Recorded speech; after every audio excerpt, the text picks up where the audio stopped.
This was seriously bad. Jean Luching was so nervous he could not even speak. Li Xiang quietly confessed that, actually, she really loved manga too. Before Jean Luching could recover, Tojo grabbed his hand again and asked what he was really thinking. Even Sei Jinji showed up, waiting for his opinion. Alex announced in front of everyone that this was the thing he had recently become obsessed with. The crowd instantly exploded. Everyone was screaming Jean Luching's name. He helplessly covered his face, completely unable to understand how things had ended up like this. After being unconscious for so long, Jean Luching finally opened his eyes. The person beside him hurried off to call the teacher. He stared at the unfamiliar ceiling, having no idea where he was. His memories slowly returned to that laboratory. Fire was everywhere. At the time, all he had wanted was to protect the hard drive, and then he had blacked out. Who could have imagined that, after waking up, the person in the mirror would be completely different? This was not his face at all. After being observed in the hospital for 2 days, he finally discovered an absurd truth. His soul had actually transmigrated into someone else's body. His name now was Jean Luching, just an ordinary middle school student. He finally figured out what had happened. The original owner of this body had just been in a car accident, and by a strange twist of fate, he had picked up a huge bargain. His life in the laboratory before had been like hell, working day and night without rest. But now all of those rotten matters had nothing to do with him anymore. Jean Luching followed his instincts back to his room. Although the soul had changed, this body's muscle memory was still there, and it skillfully led him right to the door. Entering someone else's private space made him feel uneasy. After all, from now on, he had to fully accept another person's life. He mentally prepared himself and pushed open the door. But in the next second, he froze on the spot. The moment Jean Luching opened the door, he felt terrible. The entire room was filled with anime merchandise. The original owner was actually a hardcore otaku. Looking at the wall, covered with beautiful anime girls, he could hardly believe his eyes. This contrast was far too ridiculous. Jean Luching collapsed onto the floor, completely uncertain. Living under someone else's identity was nowhere near as simple as he had imagined. If his personality suddenly changed, his family would definitely notice at a glance. Even worse, he knew absolutely nothing about the things in this room. Just as he was worrying about how to act, a poster on the wall made him freeze. Why did the person on it look more and more like him the longer he looked? This confirmed it completely. Even the position of the red string on the poster was the same. The original owner of Jean Luching's body was actually a severe chinibio. He was not living a normal life at all. He was practically playing live-action roleplay, even imitating a manga character's clothes and style. In order to keep his identity from being exposed, he quickly rummaged through the bookshelf, wanting to see what the original owner usually acted out. Fighting, food, school romance. His range of interest was far too broad. Then he opened a light novel. The art style on the cover was so embarrassing he could barely look at it. But after staring at the cover for a while, he suddenly realized something. He seemed to have seen the characters on it somewhere before. This manga, called Chaos Brawl, was practically a sales legend in that world. Ryuji, Li Xiang, and Yuka, these characters had once been wildly popular. As the pinnacle of romantic comedy, it had once made countless fans stay up all night in obsession. But who could have expected that the ending of the series would completely fall apart? The person the male lead chose in the end caused fans across the entire internet to explode. The online abuse still had not stopped even now. Everyone felt that the ending was simply ridiculous. Jean Luching looked at the manga in his hand and finally understood why the original owner had been so immersed in it. This was not an ordinary hobby. It was practically his spiritual pillar. It looked like if he wanted to fully blend into this identity, he first had to thoroughly study this legendary work with a botched ending. This manga was practically poisonous. Once he started reading, he simply could not stop. The more Jean Luching read, the more hooked he became, and he ended up staying awake the entire night. By the time dawn broke, he was sitting in his family restaurant, his mind still full of the plot he had read last night. The original owner's taste really did have something to it. Just then, his mother came over and told him to keep an eye on the restaurant's business for a while, because she had to go out first. In order not to slip up, he forced himself into Chinibyo mode and said to his mother in a low voice, "As you command, my creator." Unexpectedly, this trick actually worked. Not only did his mother not suspect anything, she even felt that he was exactly the same as usual. Jean Lucheng was completely speechless. This method actually worked. What kind of weirdo had the original owner been? Still, having a family restaurant was convenient. If nothing else, at least he would have plenty of protein. Jean Lucheng was just about to serve the customers, but when he looked up, things became ridiculous. The two people standing at the entrance looked exactly like the characters in the manga. Yuko was clinging tightly to Ryuji's arm, saying that she absolutely had to treat him to a big meal today. Ryuji looked completely helpless. Jean Lucheng froze on the spot. Wasn't this blonde man the male lead from the manga, Ryuji? He had originally thought this was an ordinary transmigration, only to now discover that he had fallen directly into the manga world. Let us sort out the current situation. Originally, he was just an ordinary graduate student, but he was unlucky enough to encounter a fire. When he opened his eyes again, his identity had already become that of this boy named Jean Lucheng. Even more absurdly, this Jean Lucheng was not even a proper supporting character in the manga Chaos Brawl. He was purely an unimportant background character, a nobody destined to be swallowed by the plot. It was awkward to say, but although he knew this was a manga world, he had never carefully read the original work. He had only seen some clips online. Looking at the two people noisily arguing over there, with Yuka pestering Ryuji nonstop, the plot was exactly the same as in the book. But after thinking carefully, this was actually a good thing for him. Since he was only a background character, then as long as he stayed away from the protagonists, he could live peacefully, right? As long as he did not get involved with Ryuji, he would remain an ordinary restaurant worker. This feeling of staying out of things was actually pretty nice. To keep the people around him from getting suspicious, Jean Lucheng directly activated top student mode. After all, in his previous life, he had been a graduate student. These high school courses were basically a dimensional downgrade attack to him. He deliberately chose a school far away from the protagonist group,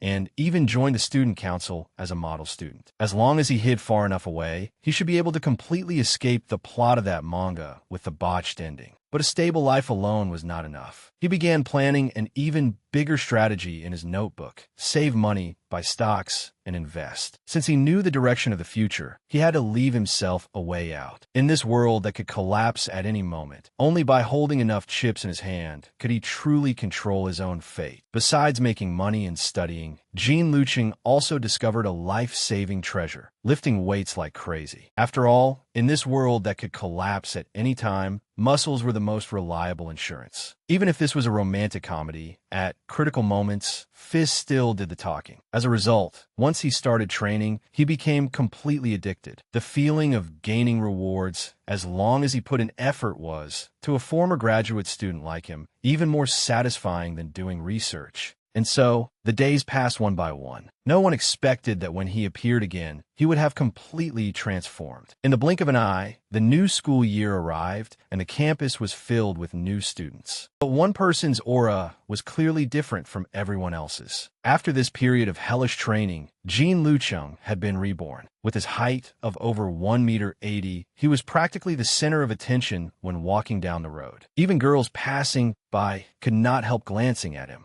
But he had no time to care about any of that. He walked straight to the announcement board. The moment his physique stood there, the pressure was overwhelming. His old classmate Yamada Taro hurried over and greeted him with a smile. Yamada Taro curiously asked Lucheng which class he had been assigned to. Jean Lucheng stared at the list in front of him, but his tone sounded somewhat gloomy. He said he still did not know. Time really had passed quickly. Jean Lucheng had already advanced to his second year of high school. But in order to survive in this world, he had trained desperately over the past few months. After all, this was not an ordinary world. Aliens, ghosts, and gangs could jump out from around a corner at any moment. If he wanted to avoid being dragged into trouble, he first had to make himself strong enough. Jean Lucheng trained so desperately, not simply to bulk up, but to have the capital to survive that unknown future. Since he had already passed 1 year safely, he absolutely could not let his guard down in the days ahead. Just as he was about to enter the classroom, an energetic voice suddenly came from behind him. Takuchi Maya smiled and waved, saying, "Ryuji, "Good morning." Who could have thought that this seemingly ordinary girl was actually the official heroine of this world? Ryuji said with a dispirited face that this morning had been absolutely awful. Jean Lucheng sat behind him, with only 2 words in his heart: "It's over." After calculating everything, he had still ended up in the same class as the male lead of the original work. This was truly terrible luck. He had deliberately gone to school so far away just to avoid these troubles. If he got dragged into the protagonist's plot, his peaceful life would be completely ruined. Ryuji was still complaining nonstop, saying that not only had he lost his wallet, he had also bumped into a strange girl on the street. Hearing this, Jean Lucheng's heart skipped a beat. Bumping into someone, this familiar trope, meant that trouble had indeed come knocking. The teacher pushed open the door and loudly told everyone to hurry back to their seats. Seeing this, Maya quickly stuck out her tongue and slipped back to her seat. The teacher stood at the podium with a mysterious expression, deliberately keeping everyone in suspense. They said there was very important news today. The students below whispered to each other, wondering what major event there could possibly be on only the 2nd day of school. Then the teacher raised their voice and loudly announced, "Let us welcome our transfer student." As soon as the words fell, Li Xiang made a dazzling entrance and answered energetically. The moment Li Xiang appeared, the whole class exploded. Some people even wondered if she was a foreigner. The teacher tapped the blackboard, reminding everyone that during class, their eyes should be on the board. Then they turned and asked Li Xiang to introduce herself.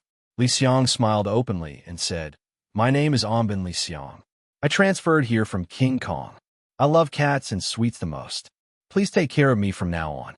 Looking at the sparkling girl on the platform, Jean Lucheng knew very well that as long as he was in the same class as the protagonist, this kind of transfer student heroine scene would happen sooner or later. He took out his phone and checked. Sure enough, he was right. This girl named Li Xiang was someone even people who had not read the original work knew. She was the unshakable #1 heroine on the popularity rankings. The teacher casually pointed and told Li Xiang to sit beside Ryuji, even specifically instructing him to take good care of the new student. Ryuji was completely dumbfounded. Wasn't this the violent girl he had bumped into on the street this morning? Li Xiang clearly recognized him too. She pointed at Ryuji's nose and shouted, "You pervert! You bumped into someone this morning and still tried to deny it."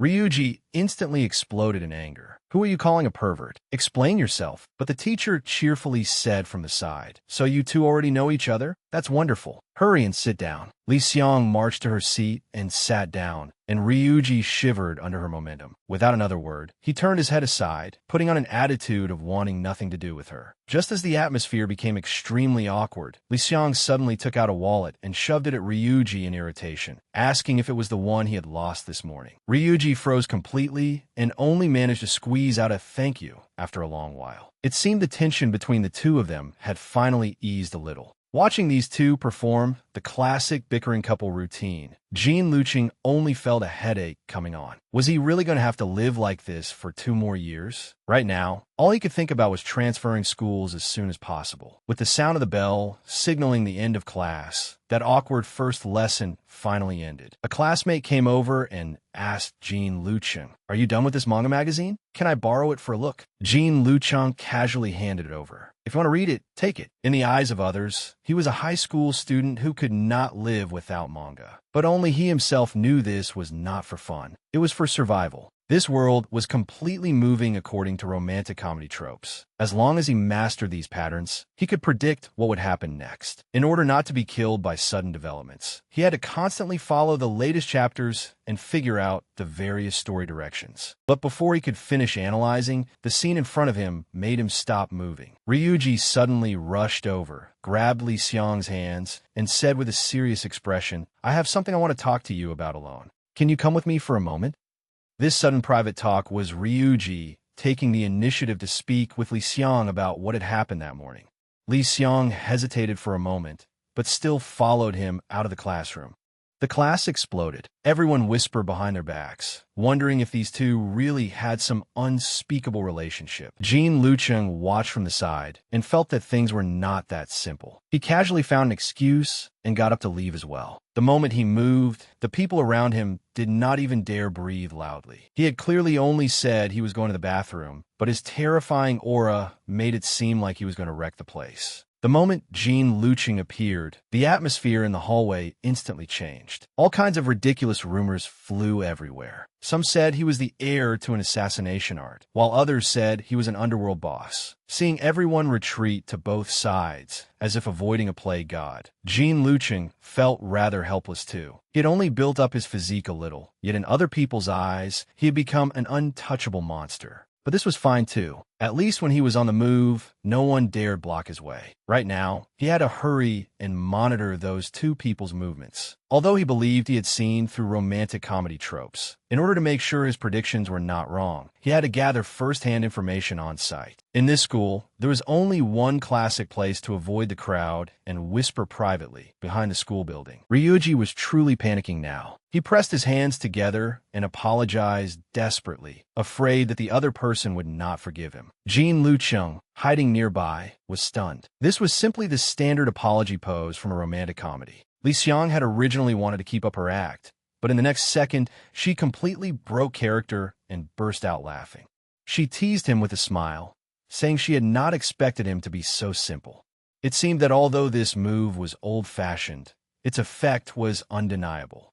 After all that, Li Xiang had not been angry at all. Her attitude earlier had purely been because Ryuji's reaction was funny, so she had deliberately teased him. Jean Lucheng, hiding in the bushes, was still watching the show and commenting to himself. He felt this was a typical romantic comedy setup, a popular beautiful girl paired with the male lead. The plot was extremely stable, but before he could finish sighing, a voice suddenly came from behind him and called his name directly. Now, it was Jean Lucheng's turn to be unlucky. Student Council President Seijinji was holding a fan and staring at him coldly, treating him as a peeping creep. This young lady was not someone to provoke. Her background was deep and her power was great. Jean Lucheng was afraid that this time, even jumping into the Yellow River would not wash him clean. Miss Seijinji looked like a villainous noble girl, but in the original story, she was really just a filler character serving as a foil for the protagonist, Ryuji. Jean Lucheng only wanted to be a background character. To act like an ordinary person, he had put in quite a lot of effort, but his so-called normal behavior was actually carrying a huge bundle of branches and insisting he was giving them to the student council as decorations. Seijinji froze while holding that bundle of branches, unable to speak for a long while. In the end, she actually reached out and accepted them. Who could have thought that Seijinji would actually accept this pile of random broken branches he had casually picked up? She even said she would bring them back to the office and decorate it properly. Jean Lucheng himself was stunned. He had only wanted to find a random excuse, but the other party not only did not get angry, she even seemed rather pleased. Immediately afterward, the young lady's tone changed, and she asked what he was doing wandering around here. It turned out she had been looking for him the whole time. Without any explanation, Seijinji insisted on taking him to lunch, even deliberately teasing him for looking too fierce and saying she was afraid no one would talk to him if he ate alone. But Jean Lucheng's next sentence directly shattered her fantasy. The school cafeteria did not have such high-class food. Seijinji boasted endlessly, saying she knew commoner life like the back of her hand. She even mentioned the spicy pork rice bowl from Jean Lucheng's family restaurant. Judging from her manner, she really considered herself a young lady, making an incognito inspection among the common people. Jean Lucheng listened from the side and kept shaking his head. Although this young lady said she was down to earth, the arrogance in her bones was not hidden at all. She was clearly praising someone, yet it sounded like charity to the listener. Seijinji waved her hand grandly and insisted on taking Jean Lucheng to the cafeteria for a good meal. In the end, Jean Lucheng said the school cafeteria doesn't have spicy pork rice bowls. Seijinji froze completely. She asked what they could eat then. Jean Lucheng calmly replied, "Only the most ordinary beef rice bowl." The words beef rice bowl were more difficult for Miss Seijinji to understand than an alien language. She had just been bragging that she knew her stuff, and now she was completely exposed. Jean Lucheng could see clearly from the side that this young lady was worrying about how to step down from the situation. Then a serious voice suddenly broke the awkwardness.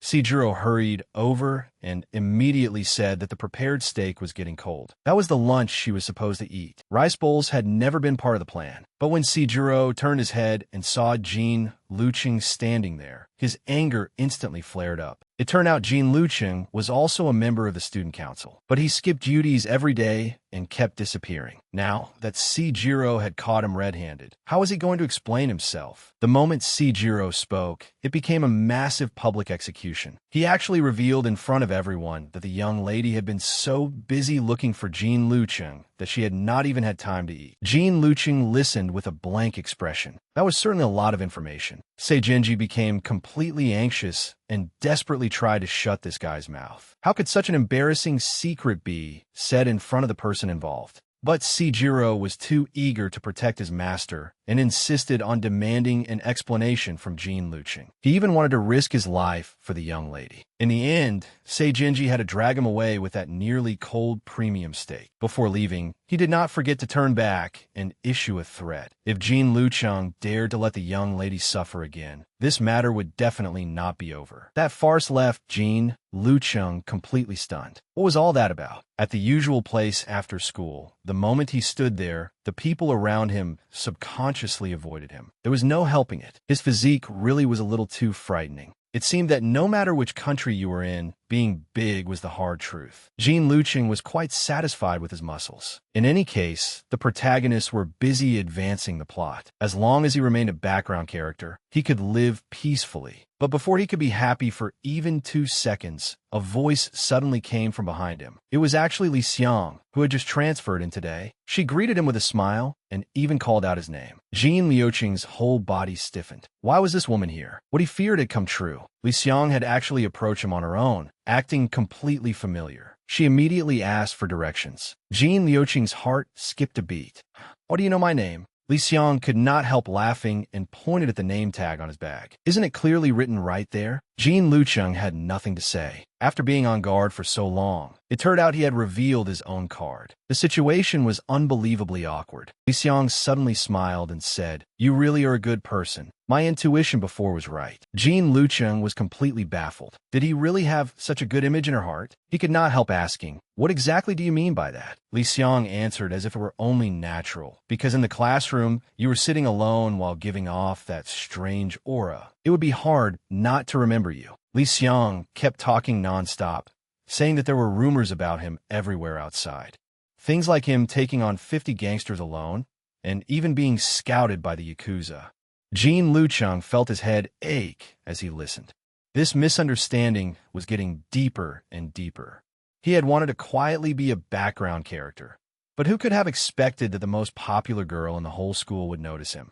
Looking at Li Xiang's innocent and lively appearance, Jean Lucheng knew very well that his peaceful life was completely over. Li Xiang now looked a little unhappy. "I praise you as a good person, and you don't even react?" Jean Lucheng could only reply awkwardly, "Thank you for the compliment." Li Xiang then activated her filter mode. She said the classmates had all misunderstood him. Those scary rumors had to be fake. He only looked fierce, but his heart was kinder than anyone else's. Before Jean Lucheng could react, Li Xiang revealed a brilliant smile and announced, "From today on, we're good friends." Jean Lucheng had no move left. It seemed that relying on his fierce appearance to scare this girl away was completely impossible. Now the trouble was truly huge. Since he could not avoid her, Jean Lucheng decided to go along with it. Since she thought he was a good person, then he would play that role to the end. He politely replied, "Please take care of me from now on."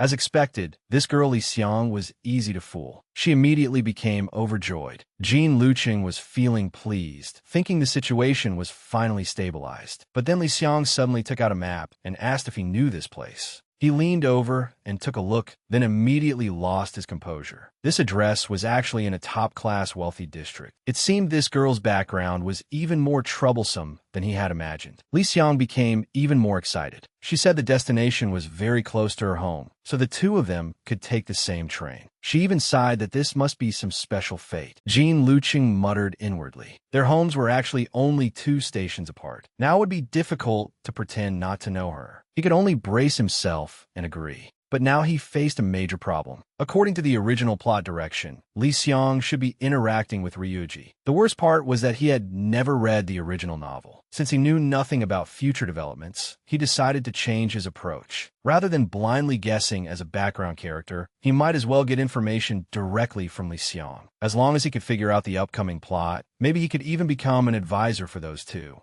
Getting too close to Li Xiang was actually quite a threat. But Jean Luqing thought about it again. This kind of old-fashioned romantic plotline should not be enough to derail the story. Since they were friends in name now, he might as well behave generously. He took the initiative to offer to buy drinks. Li Xiang did not stand on ceremony and directly chose her favorite cola. Watching her drink so happily, it was almost as if she were drinking some kind of elixir. As Li Xiang drank, she sighed that carbonated drinks really were the best. It turned out that to manage her figure, she had given up sweet drinks for a long time. Speaking of self-management, Li Xiang suddenly became interested and directly took out her phone to show off. She said that back in her hometown, she had actually been a magazine model. In the photos, she was indeed stunning, completely different from her usual energetic girl appearance. Li Xiang was waiting to be praised, but the moment Jean Luqing opened his mouth, the atmosphere died. He stared at the photos for a long time, then slowly asked, "There's quite a gap between this and the real person. Is this the power of makeup?" The moment he said that, Li Xiang exploded on the spot and was about to argue properly with him, but the train happened to arrive. The announcement directly drowned out her roar. Jean Luqing reacted quickly and used the opportunity to tell her to hurry onto the train. That topic change was very stiff. Although Li Xiang was furious, she could only follow him toward the carriage first. Jean Luqing's appearance was indeed too intimidating. The moment he entered the subway station, the people around them began whispering, all treating him like some underworld boss and not daring to approach. Li Xiang, however, had a big heart. She even joked that thanks to him, such a large empty space had opened around them. It was practically a special subway benefit. Jean Luqing only wanted to sigh after hearing that.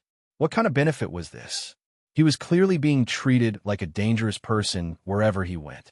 Acting out this background character script was truly exhausting. After finally arriving at the station, the two of them were supposed to head home. Li Xiang smiled and said goodbye, thanking him for taking care of her along the way.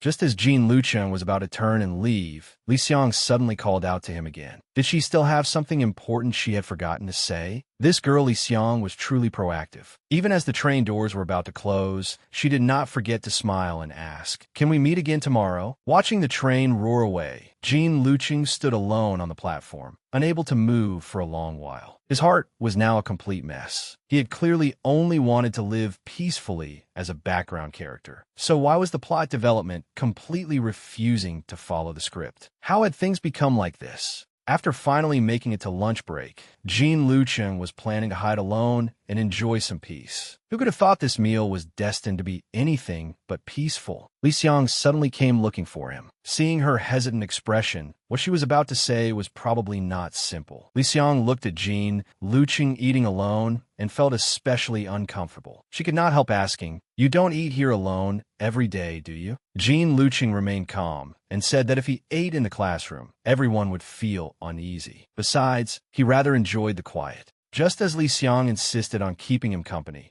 Jean Luqing brought up something she had once said. As long as he waited patiently, one day everyone would see the real him. The moment he said that, Li Xiang froze completely. The atmosphere quickly became relaxed. She stared at the seaweed rice rolls in Jean Luqing's hand, her face full of curiosity. Looking at Jean Luqing's lunchbox, Li Xiang could not help asking if she could try one too. Although Jean Luqing was a little confused, he still handed the lunchbox over. Li Xiang found Jean Luqing rather interesting, so she simply suggested that they eat together every day from now on.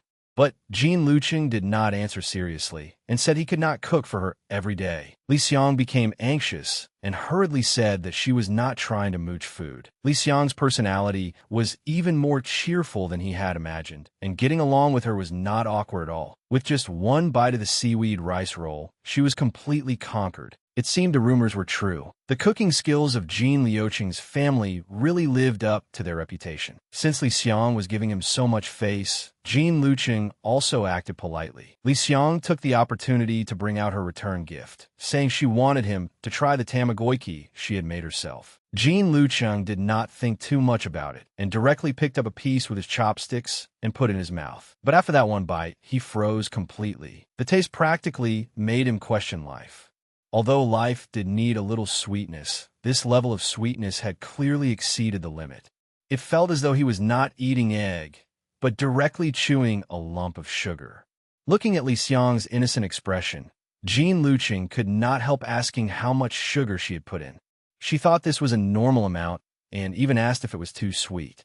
It seemed this girl's understanding of sweetness was completely on a different wavelength from ordinary people's. Jean Lucheng suddenly entered health preservation mode and bluntly said that if Li Xiang kept eating like this, her body would protest sooner or later. He even wanted to teach her how to make sugar-free meals. Li Xiang curiously asked about his secret recipe. Jean Lucheng held it in for a long time before finally spitting out one word: salt. That kind of taste really was impossible to recommend. Although she disliked his taste, Li Xiang felt he was extremely interesting, so she simply arranged for them to eat together every day from now on. Jean Lucheng had never encountered such enthusiasm before and, for a moment, could hardly handle it. Just as the atmosphere became most ambiguous, a piercing whistle shattered all illusions. Now the trouble was big. The two of them had been hiding here to eat, and they had run straight into Seijinji's line of fire. The student council president immediately flew into a rage and slapped a huge accusation on the two of them, saying that this kind of behavior absolutely could not be tolerated. Jean Lucheng was utterly confused. Weren't they just eating lunch here? How had that become an improper relationship? But Seijinji refused to let it go, believing that a lone boy and girl hiding in a corner was clearly suspicious. Just then, Sejiro suddenly appeared and directly pushed back against her words. Jean Lucheng also sensed that something was wrong. This was not a coincidence at all. Recently, no matter where he went, he kept running into members of the student council. The frequency was absurdly high. Was this really just official business, or was someone deliberately watching them? Li Xiang suddenly slapped her forehead and said she finally remembered. Wasn't this person the legendary Dark Student Council president? Seijinji was completely stunned. What Dark president? Who had come up with that nickname? Li Xiang still did not stop, saying she had long heard that Seijinji liked wearing uniforms one size too small, and seeing her today, the rumors were indeed true. Seijinji could barely speak properly. She stressed that this was to display the dignity of the student council and was not some bizarre outfit at all. But Li Xiang instead began comforting her, saying she was often mistaken for someone doing cosplay too. As long as Seijinji held her head high, she would not feel so embarrassed. This divine follow-up strike was far too damaging. Seijinji's dignity collapsed instantly. Now, even jumping into the Yellow River would not wash her clean. Seijinji completely broke down, threw out a weak threat, and fled with her people in a panic. Sejiro chased closely after her. This inexplicable confrontation finally came to a temporary end. Li Xiang sat to the side with an innocent expression, completely unaware of how destructive her words had been. Jean Lucheng could only remain silent. Who could possibly understand this woman's thoughts? He thought he could finally have a moment of peace, but as soon as he returned to the classroom and sat down, that familiar voice rang out at the doorway again. The moment Li Xiang entered, she noticed the booklet in Jean Liucheng's hand and curiously asked why he was already a second-year student but still had not joined a club for fun. Jean Lucheng explained that he had been too busy last year, and now he finally had time to find something enjoyable. Li Xiang immediately suggested that they go around the different clubs after school. Rather than sitting there thinking blindly, it really was better to go take a look in person. Jean Lucheng stood up and prepared to set off with Li Xiang.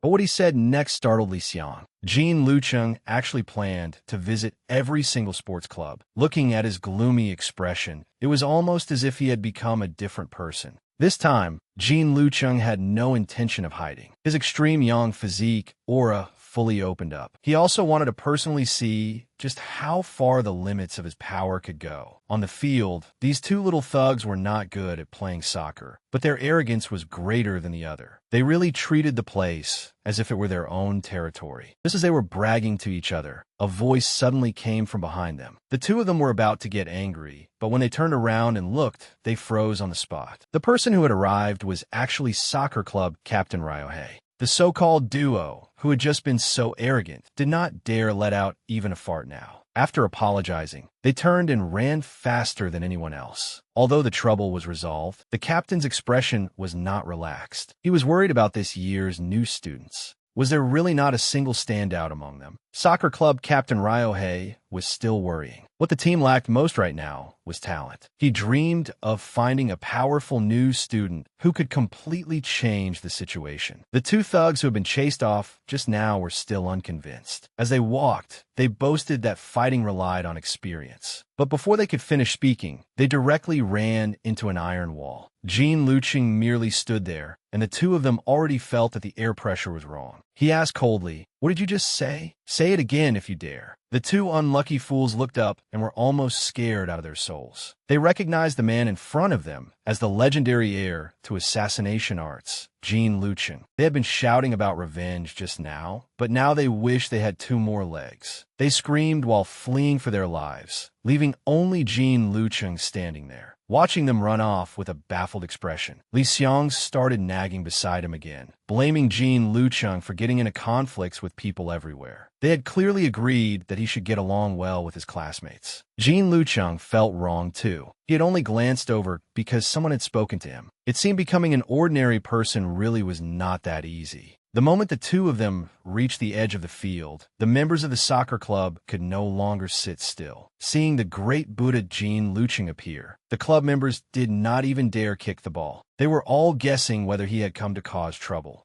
Had he come specifically to retaliate because of those two thugs from earlier? At the critical moment, Ryohei was still relatively calm. He told everyone to calm down. How could someone of Jean Lucheng's level waste time over such a small matter? Although there were negative rumors about him everywhere in school, such as him being a violent maniac or forcing people to join clubs, after seeing him in person, Ryohei already had an answer in his heart. The thing in this man's eyes was definitely not simple. Ryohei took the initiative to approach. Looking at the man before him, he felt an absurdly strong pressure. How did this person look like a high school student? He was practically a walking heavy weapon. Before Ryohei could speak, Jean Lucheng gave him a huge surprise first. He had actually come to apply to join the soccer club. The moment these words came out, Ryohei was completely stunned. Only after observing him up close did he realize that Jean Lucheng's physique was practically perfect. Although the two of them were roughly the same height, the aura brought by that extreme yang physique made Ryohei feel as though he were facing a mountain. Ryohei felt as though he had found a treasure. In his mind, he had already started imagining leading Jean Lucheng to sweep through the national tournament. As long as this great god could take the field, the championship was basically guaranteed. But getting into the team was not that simple. Ryohei pointed at the penalty spot. Since he had come to play soccer, they first had to see his real skill. Just how powerful would this kick be? Since he only had one chance, Jean Lucheng decided to go all out. He poured the strength from his usual 300-kilogram squats entirely into this one kick. When this ball was kicked, it felt as though the air itself was about to be torn apart. Everyone present was stunned. No one even saw how the ball disappeared. Captain Ryohei was still staring blankly at the goal, but the net was completely empty. The ball had actually vanished into thin air. When everyone came back to their senses and looked down, they all sucked in a cold breath. The soccer ball had not flown away at all. It had been crushed on the spot. Ryohei now completely doubted life. Was this really a level of power a human could kick with? It seemed that for someone with his constitution, the sport of soccer was still too fragile. Jean Lucheng helplessly shook his head and turned to ask Li Xiang whether the school had any clubs that were a little more durable. Li Xiang was now thoroughly enjoying herself. She grabbed Jean Lucheng and wanted to continue touring the basketball club. But she had no idea that the soccer club members behind them were already badly frightened. In other people's eyes, this was not club shopping at all. This was clearly him planning to challenge every club one by one. The news spread through the school all at once. Everyone believed Jean Lucheng was going to sweep through the athletic clubs. The entire campus exploded because of this man. Everyone was watching his next move. Amid the chaotic discussions, a mysterious girl stopped in her tracks. When she heard the name Jean Lucheng, her reaction was clearly different from everyone else's. How was this club exploration? This was basically demolition. The backboard was smashed by a dunk. The court was punched through. Everywhere he went, there were screams. Li Xiang, however, was quite excited. She even started playing club bingo. Jean Lucheng calmly asked Li Xiang how many clubs were left. So this was what she had been waiting for. Judging from her attitude, Li Xiang was about to become a professional strategist. She pushed up her glasses and said, "According to the big data I collected, there are 3 clubs left. The track club trains stamina. The swimming club trains the whole body. And finally, there is the kendo club." Li Xiang's professional analysis, one point after another, left Jean Lucheng at a loss. He did not even know where she had bought those glasses from. She was rather proud and said that as long as he gave the word, she could guide him to the ends of the earth. Jean Lucheng stared at her for a long while, then suddenly asked, "Li Xiang, besides being a model, have you also acted before?" This question directly made Li Xiang freeze. Judging from this reaction, could he actually have guessed right? After Jean Lucheng asked that, Li Xiang stiffened completely. This reaction clearly showed she had a guilty conscience. The more he thought about it, the more wrong it felt. After all, this school's setting always made people unable to help thinking in strange directions. Li Xiang quickly grabbed his arm, changed the subject, and urged him to go to the next club. Jean Lucheng was tactful too. Since she did not want to talk about it, he would let the matter pass for now. In any case, there were some secrets it was safer not to know. "Let's go. We'll take a look at the kendo club." The moment Jean Lucheng arrived at the entrance of the kendo club, the entire hallway exploded. Everyone was saying that the man who had swept through the major clubs had arrived. His naturally low-pressure aura really did intimidate quite a few people. Even the reporters holding microphones were too frightened to approach. Just as the situation froze, Li Xiang once again pushed up her glasses and stepped forward. She loudly announced that she was now Jean Lucheng's manager. Anyone who wanted an interview or a challenge had to go through her first. The moment Jean Lucheng stepped into the kendo club, the atmosphere became somewhat wrong. The people inside had clearly been waiting for him for a long time. Kendo Club Captain Feng Jian Yujixiang directly led his people forward and surrounded him, saying that he had used club experiences as an excuse to run wild through the school, making him nothing more than a third-rate dojo challenger. The wooden sword in his hand pointed directly at Jean Lucheng, and he declared that he would end Jean Lucheng's winning streak right here. Facing this tense scene full of gunpowder, Jean Lucheng was not afraid at all. Instead, he calmly asked where the club application form was. Now was the other side's turn to freeze. Was he truly stupid, or did he simply not take these people seriously at all?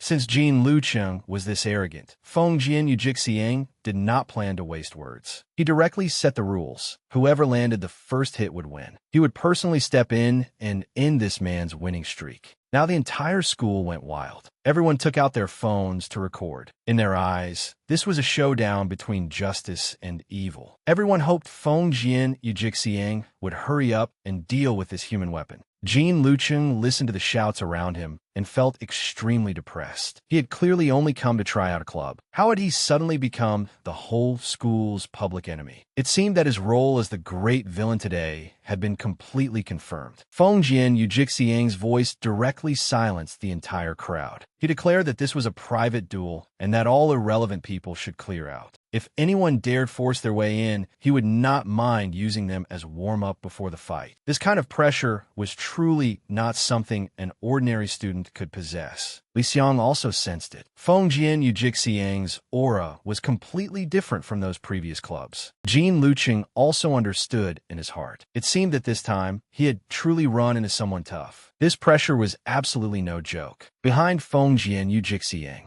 the phantom image of a giant python actually appeared. Jean Lucheng told Li Xiang to stay outside. Ordinary people really could not get involved in a confrontation of this level. Inside the dojo, Feng Jian Yujixiang had already taken his stance. Jean Lucheng looked at the protective gear beside him and helplessly stated that there was no size here that he could wear. Feng Yujixiang glanced at his tall body. For fairness, he also decided to take off his protective gear and fight directly. Jean Lucheng put the ugly words first, saying that if the other party got injured later, he would not be responsible. The moment these words came out, Feng Yujixiang laughed. He felt this was simply the funniest joke he had heard all year. In his view, forget winning. Jean Lucheng probably could not even touch the corner of his clothes. Feng Yujixiang's gaze turned cold. He called Jean Lucheng by name and told him to prepare himself. Who could have expected that Jean Lucheng's skill was actually enough to go back and forth with Yujixiang? This kid's reputation might not be great, but he really did have some ability. Unfortunately, an amateur was still an amateur. In front of a true trained fighter, this level of skill was far from enough. Yujixiang had already seen through everything. But Jean Lucheng's gaze was so calm it made people shudder, full of openings. Yujixiang had been waiting for this exact moment. Jean Lucheng was still too young. One simple feint made him completely lose his balance. Feng Yujixiang sneered and said, "What an idiot. He could not even see through a trick like that." The outcome was decided. Everything would end right here. But the reversal came too quickly. Who could have imagined that Jean Lucheng would catch the wooden sword with his bare hand? Was he still the same amateur from just now? This terrifying pressure was simply like a monster's. Yujixiang was so frightened that he backed away more than 10 steps. If he had been 1 second slower just now, he might have been finished right there. But Jean Lucheng looked utterly confused. Why had this person suddenly run away? Was she deliberately going easy on him? This was bad. Yujixiang now realized he had kicked an iron plate. If this kept dragging on, the one who fell first would definitely be him. He no longer planned to hold anything back. He went straight for his ultimate trump card. This strike would decide the match once and for all. He shouted at Jean Lucheng, "This ends here." But faced with this desperate strike, Jean Lucheng did not move at all. What exactly was he waiting for? Yujixiang's move was truly ruthless. Jean Lucheng did not dodge it at all. He took the heavy blow head-on. Yujixiang sneered and said, "Jean Lucheng, this is the end." You could not even see through a feint like that. But before he could finish speaking, the situation instantly went out of control. A terrifying force blasted him away. What exactly had happened? The one who had won should clearly have been him. Yujixiang was sent flying completely. He thought the other side had used some hidden weapon, but when he looked down, the wooden sword in his hand had actually been shattered. This was not some technique at all. It was a direct clash relying purely on physical ability. Looking at Jean Lucheng's terrifying aura, Yujixiang finally understood completely. Before this monster, any skill was a waste of effort. In just one night, Jean Lucheng's name spread throughout the entire school. Everyone said he had taken on the whole Kendo club by himself. Some even thought he was going to dominate the school. Even Jean Lucheng himself had not expected the extreme yang physique to be this absurdly powerful. Now, the way the whole school looked at him had changed. Just then, Li Xiang came running over as usual. She smiled and greeted him, saying, "Morning." It seemed that in this school, she was the only one who still dared to talk to him so naturally. With a bang, the classroom door was kicked open. A red-haired girl stormed in, seething with killing intent, and demanded Ryuji by name. The whole class froze. This was Tojo, a ruthless figure from the Kendo Club. The moment she opened her mouth, she came to denounce him. She said she had gone to the hospital yesterday, and everyone from the Kendo Club had been crippled by Ryuji. Ryuji tried to explain that it was a misunderstanding, but the other side would not listen at all. This was going to be trouble. Judging by this momentum, there was absolutely no way today's matter would end peacefully. Just as the situation was about to spiral out of control, Ishiguchi, Maya, suddenly rushed into the classroom. She shouted that it was not what Tojo thought at all. It turned out that day, it was the Kendo Club members who had started trouble in the alley first. Ryuji had only acted to save someone. Once the truth came out, Tojo, who had been so aggressive just now, had nothing to say. After all that fuss, it turned out her own people had embarrassed themselves first.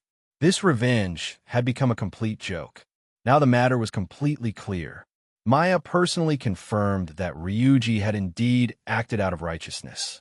After hearing this, Tojo fell silent on the spot. But who could have expected her next reaction to be even more outrageous? She pointed at Ryuji and shouted, "Since you are this strong, be my man." The moment those words came out, everyone's brain short-circuited. Was this reversal not a little too fast? This reversal came too quickly. Tojo directly reached out to grab him. Just a moment ago, she had come to demand an explanation. Now she was publicly trying to claim him for herself. Maya beside them completely broke down. This logic made no sense at all. Even Jean Lucheng, watching from the side, was speechless. This plot development was truly too ridiculous. Li Xiang, on the other hand, looked full of anticipation. This big show was getting more and more exciting. Ryuji had now truly been targeted. The entire classroom had exploded into chaos. Everyone was secretly gossiping behind his back, wondering who Ryuji would choose as his girlfriend. After all, that scene just now was far too explosive. Who could have imagined that this girl would actually dare to point at a boy's nose and confess to him in public? Looking at the messy scene, Jean Lucheng actually felt it was normal. After all, with a bombshell like this dropped, it would be impossible for the school to stay quiet. Just then, Li Xiang suddenly leaned over and softly called out to him. With a gossipy look on her face, she insisted on asking Jean Lucheng who Ryuji would choose in the end. On the surface, Jean Lucheng pretended to be confused, but in his heart, he understood better than anyone. According to the original script, the male lead would definitely choose his childhood friend and Li Xiang in the end. What Li Xiang said next stunned him on the spot. This girl actually planned to personally step in and become someone else's romance advisor. Li Xiang bragged endlessly, calling herself some top-tier emotional master. She said the people who came to her for advice could line up all the way to the school gate. Then Jean Lucheng poured cold water over her enthusiasm with one sentence, completely breaking her spirit. The people involved do not even know you. Why are you worrying blindly here?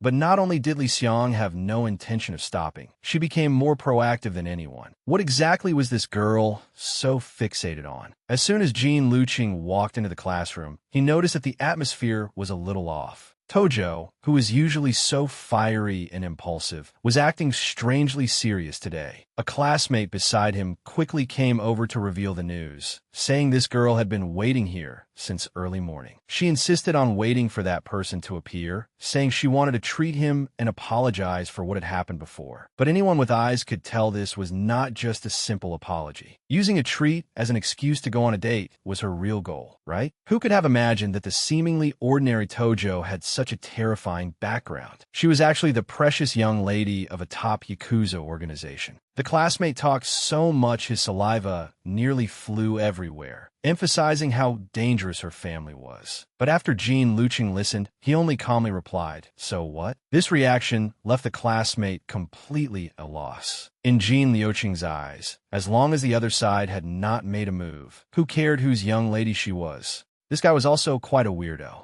Completely impressed by Jean Lucheng's calmness, he insisted on recognizing him as his big brother on the spot, making Jean Lucheng feel uncomfortable all over. But honestly, if things follow manga logic, this kind of plot where a Yakuza princess aggressively chased someone was definitely going to cause a major incident next. Sure enough, Tojo's side had already completely exploded. Was this even an apology? It was practically a forced marriage proposal. No matter who tried to persuade her, it was useless. The boys around them were almost mad with envy, feeling that Ryuji was practically a winner in life. But Jean Lucheng watched from the side like he was watching a show. This kind of blessing was not something an ordinary person could endure. Tojo's pursuit was basically a school-wide manhunt, whether in the classroom or the boys' changing room. She could kick the door open and charge right in. Even if someone shouted after her, they could not stop her. Ryuji had now completely lost his temper. Being relentlessly hounded by this young lady, he did not even have a place to hide. This was not a date invitation. It was clearly a death warrant. While things were chaotic on this side, Li Xiang was quite calm. Smiling, she leaned over to Jean Lucheng and asked how he planned to spend Golden Week. Jean Lucheng's vacation plan was quite practical. He planned to stay at home and help out. But Li Xiang did not follow the script. She directly invited him to visit her home. Now Jean Lucheng was a little stunned too. Going to a girl's house? Was this development not a little too fast? Li Xiang quickly threw out her killer move, saying there were so many manga at her house, it was like a bookstore. This move was a precise strike against Jean Lucheng. And just like that, the two of them made plans. But as Jean Lucheng watched Li Xiang eat huge mouthfuls of food, he wondered how that small body of hers could possibly fit so much inside. Li Xiang's humble brag was truly incredible. She said she had the kind of constitution that did not gain weight no matter how much she ate, and all the nutrition went exactly where it should. Jean Lucheng was completely unable to respond. In the end, Li Xiang immediately hit him with a pervert warning. While they were still messing around, that troublesome Tojo actually came charging over. Li Xiang's eyes lit up at once. It seemed she had set her sights on a new target. She went straight up to Tojo and immediately asked whether she was troubled by love. Tojo happened to be worrying because she had no one to give her advice. The moment she heard Li Xiang would help, it was like she had grabbed a life-saving straw. After all, Li Xiang was famous at school as a romance expert. Jean Lucheng shook his head from the side as he watched. Li Xiang's occupational disease had flared up again. With two fiery personalities gathered together, no one would probably be able to control what happened next. Tojo was rather puzzled about how Li Xiang had seen through her. Li Xiang directly activated brutal honesty mode and said, "You run over here every day. The whole school knows you are looking for Ryuji." The moment those words came out, Tojo hurriedly covered Li Xiang's mouth. If someone else heard that, where would she put her pride? Since she had been seen through, Tojo simply laid her cards on the table. She really did want to ask Li Xiang for help, and it was with the most troublesome kind of problem, romance. Jean Lucheng walked home alone. Judging by Li Xiang's excitement just now, this big show had probably only just begun. Li Xiang directly made the decision, saying everyone should gather tomorrow and have a proper talk. Tojo actually agreed readily too. Jean Lucheng, watching from the side, was completely dumbfounded. The two people who were supposed to be love rivals were now actually going to join forces. This plot direction was getting more and more absurd.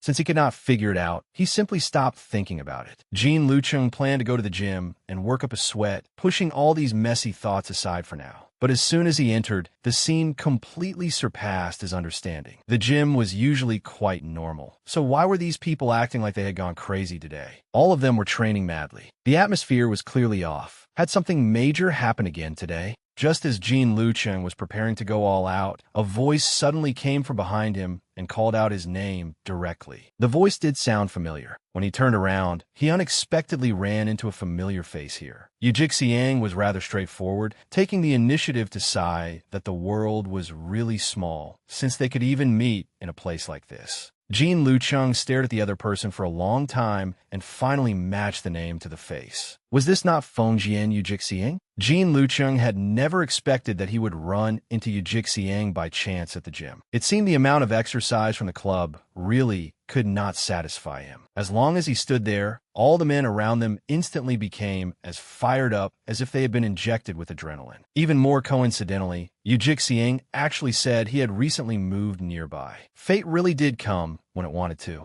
Before the two of them could chat much, a heavyweight suddenly appeared. The gym owner's assist came so unexpectedly that it caught them off guard.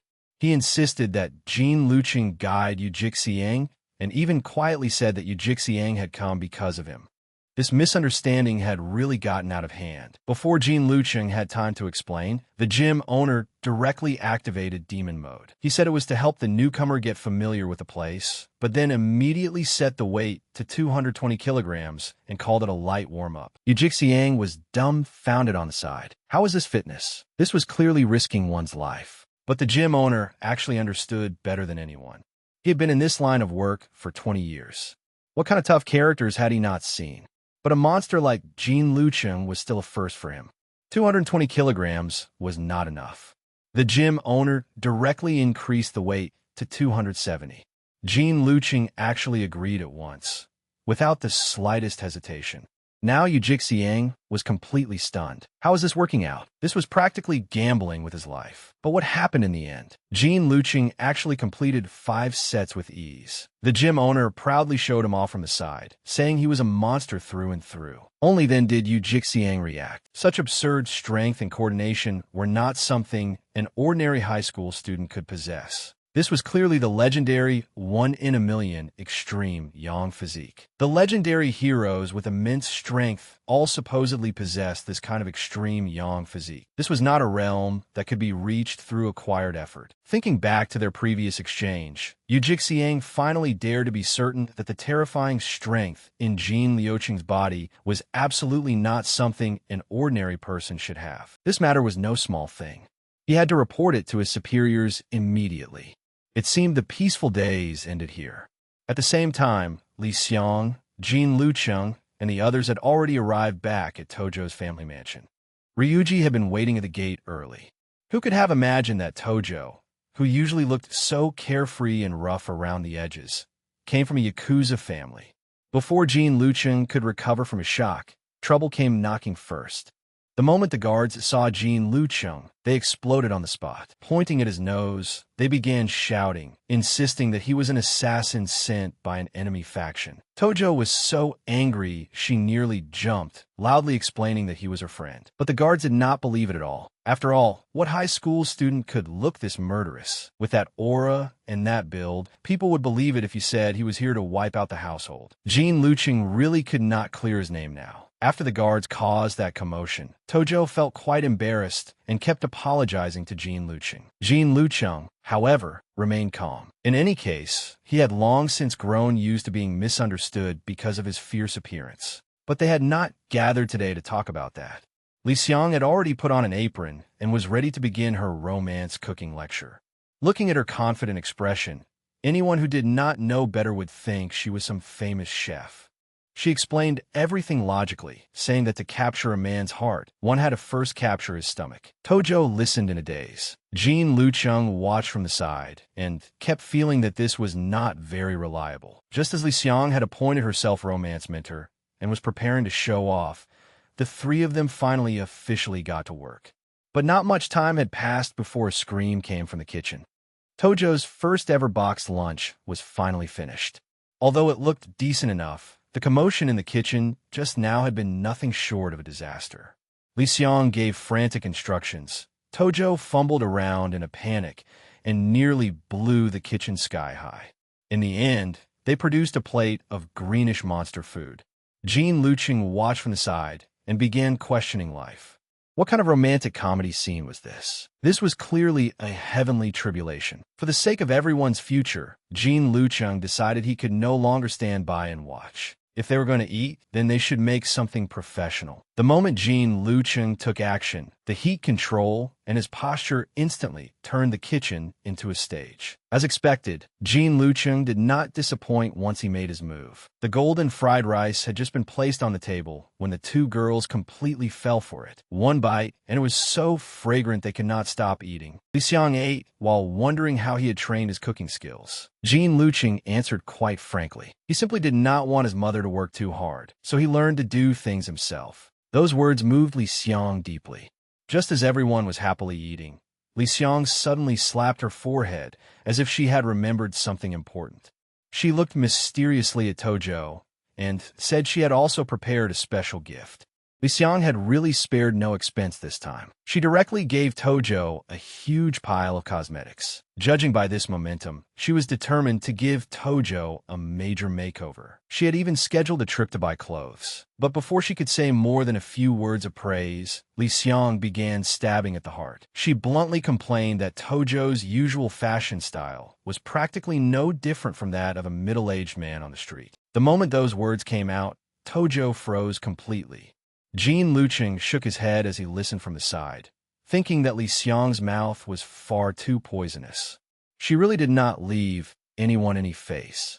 Complaints were complaints, but the serious business still had to be done. Li Xiang pulled Tojo into the room for special training. Before leaving, she did not forget to warn Jin Lucheng to stay outside obediently. The next transformation phase was a girl's secret, and men were absolutely forbidden from entering.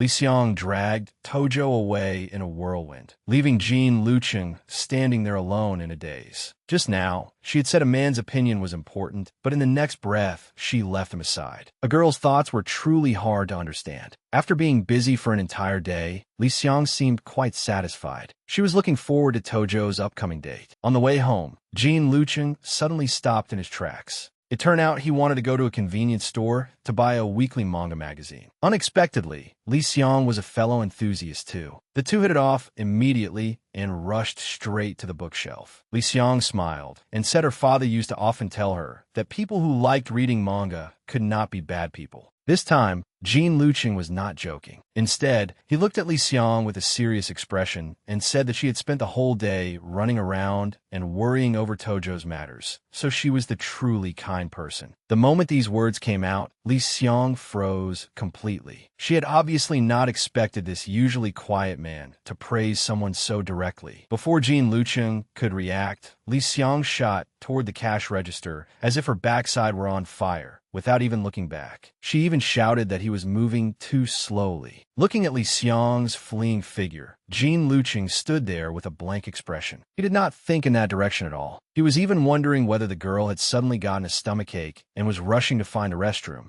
Early the next morning, the school hallway completely exploded into chatter. Everyone was whispering about where this beautiful transfer student had come from and why they had never seen her before. Who could have imagined that this was actually Tojo after her makeover? Li Xiang's special training was indeed impressive. The current Tojo was practically a different person. She ignored the surrounding gazes, walked straight up to Ryuji, and publicly handed him a challenge letter, forcefully asking him to go somewhere with her. Ryuji's head was full of question marks.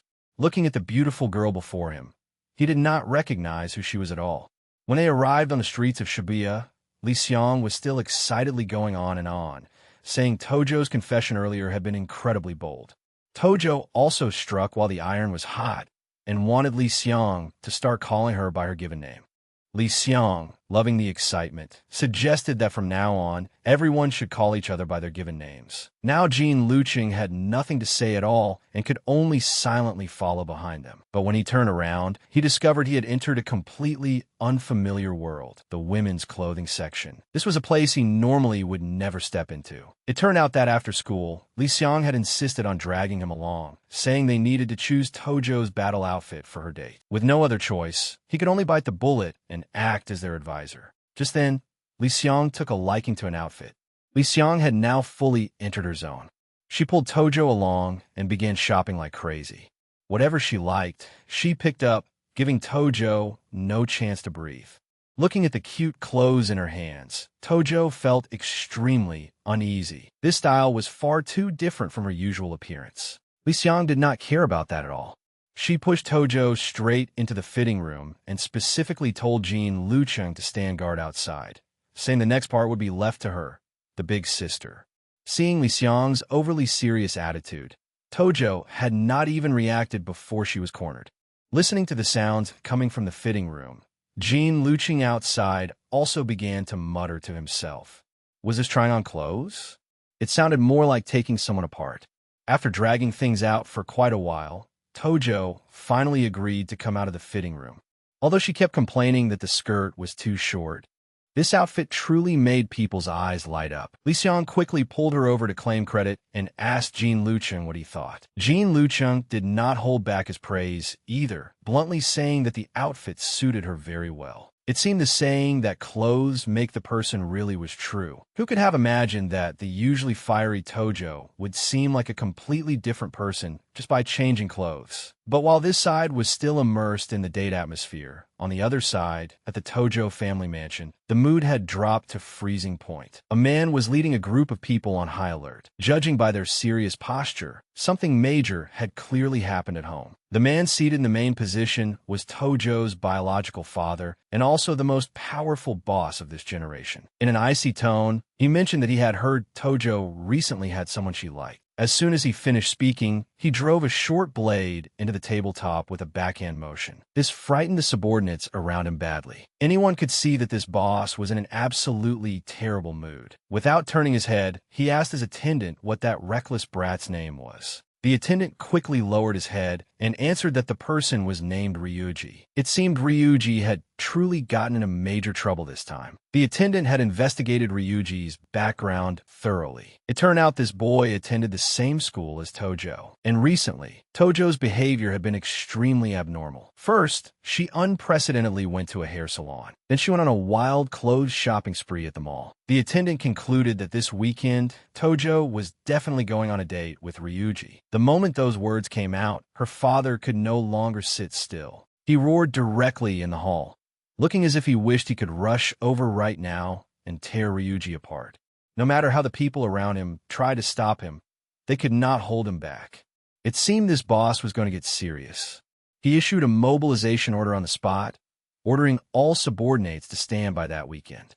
This father was serious. He directly issued a death order to everyone. There was only one goal for this operation: follow his daughter's date the entire time and absolutely not let that rotten brat take advantage of her. To keep watch properly, not only was the boss personally leading the team, even the 8 major officers under him were all present. This lineup was even more exaggerated than going to a gang war. Meanwhile, on the other side, several people were resting in a burger restaurant. Li Xiang was so tired she did not even want to move, crying out that shopping was even more deadly than fighting. Jean Luqing could not help mocking her from the side, saying that although she kept saying she had no strength, she ate hamburgers faster than anyone. Tojo, meanwhile, looked grateful and thanked Li Xiang for spending so much time with her today. Tojo was in a good mood today and specially treated everyone to hamburgers. Looking at Jean Luqing's large build, she worried one burger would not even be enough to fill the gaps between his teeth, and generously said he could order as much as he wanted. Jean Luqing was rather polite, saying he had eaten plenty at lunch, and compared with bread, he preferred rice. Watching the way he ate, Tojo began to mutter inwardly. In the past, she had always thought this guy looked like a delinquent. She had not expected him to be quite considerate after getting to know him. Sure enough, one really could not judge people only by appearances. Because she was distracted for too long, Jean Luqing caught her staring dead on. He grinned and asked whether there was ketchup on his face, making Tojo a little embarrassed. Jokes aside, Li Xiang suddenly brought up the serious matter, asking whether Tojo had decided on the route for tomorrow's date. Tojo was still calculating things there, thinking that a date was just drinking coffee and then watching a movie along the way. But before she could finish speaking, Li Xiang rejected it on the spot. Li Xiang felt that this kind of outdated routine was simply wasting a great opportunity. She directly took out her phone and began recommending a true sacred date spot, the aquarium. In the eyes of Li Xiang, this romance mentor, that was the true divine assist for a confession. Think about it. The surroundings are full of schools of fish swimming around, and the lighting is dim and ambiguous. In that kind of atmosphere, even without speaking, the distance between two people can instantly close. Li Xiang patted her chest and guaranteed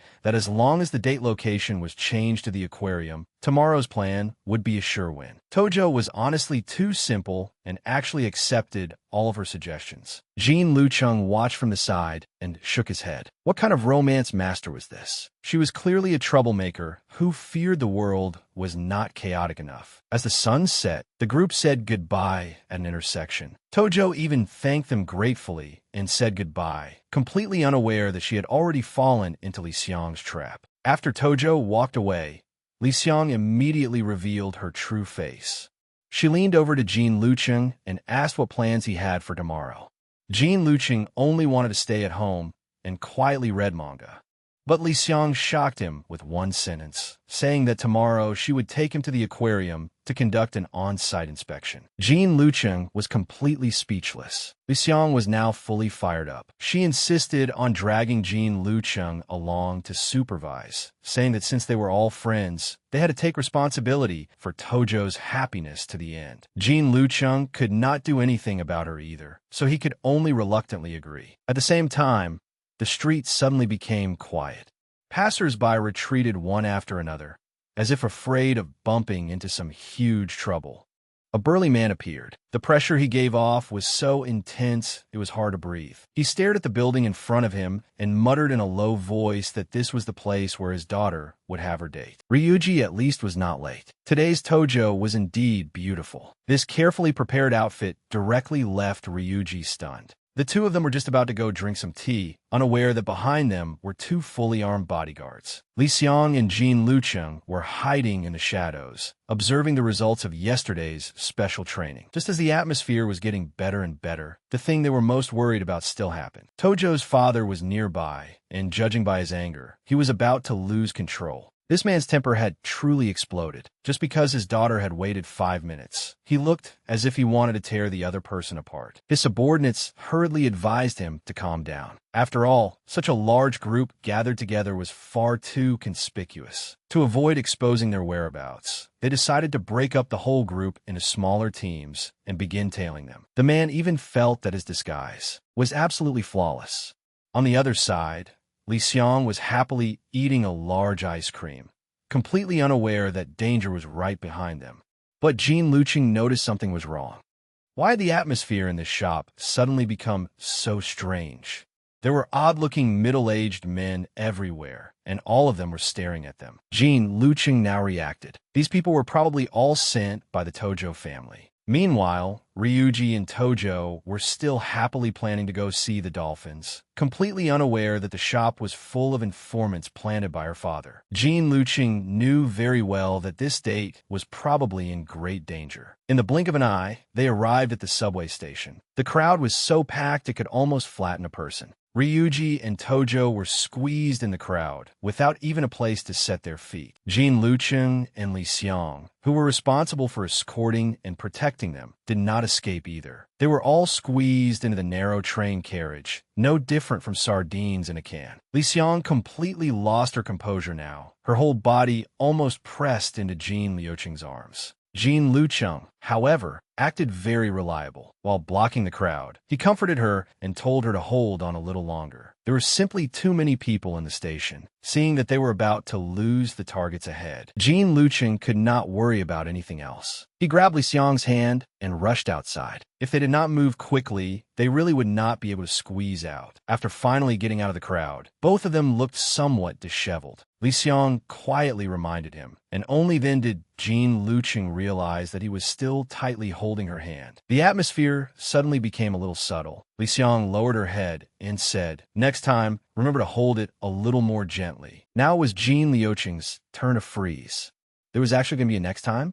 Before he could figure it out, Ryuji and Tojo ahead of them had already disappeared. Li Xiang was extremely anxious, but Jean Luching was not panicked at all. In any case, their destination was the aquarium.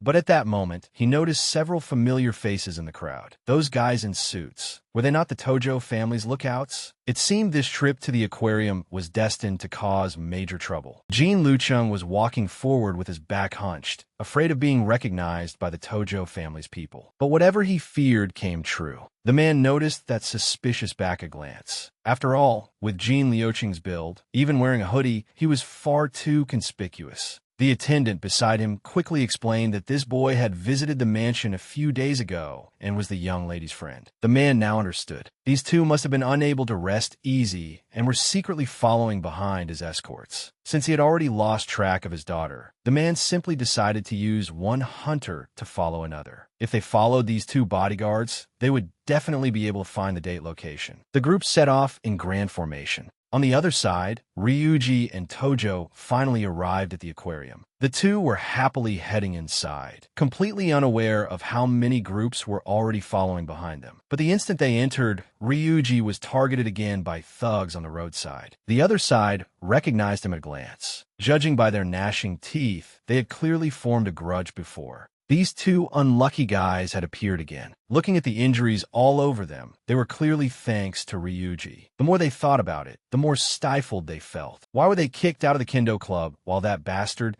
could leisurely go on a date with a girl here? The red-haired man stared at the distant back and gritted his teeth as he spoke viciously. This time, they absolutely could not just let it go. He had to make Ryuji pay the price. The tailing operation officially began. Li Xiang and Jean Luching followed them all the way and directly slipped into the aquarium. Although it was dark inside, some atmospheres simply could not be hidden. Judging by this momentum, these two people's date was even sweeter than expected. Jean Luching said helplessly that since things had reached this point, there was no need for the two of them to keep acting like third wheels, since tailing them was already pointless. The scene shifted, and these two had actually gone to the park for a picnic. Li Xiang stared wide-eyed at the table full of boxed lunches and praised Jean Luching for really going all out this time. Jean Luching remained calm, saying that since they were going to follow people, they definitely had to fill their stomachs first. And so the two of them sat there with complete peace of mind, eating a feast while watching the movements in the distance. Then the real highlight came. Tojo also took out the food she had made by hand.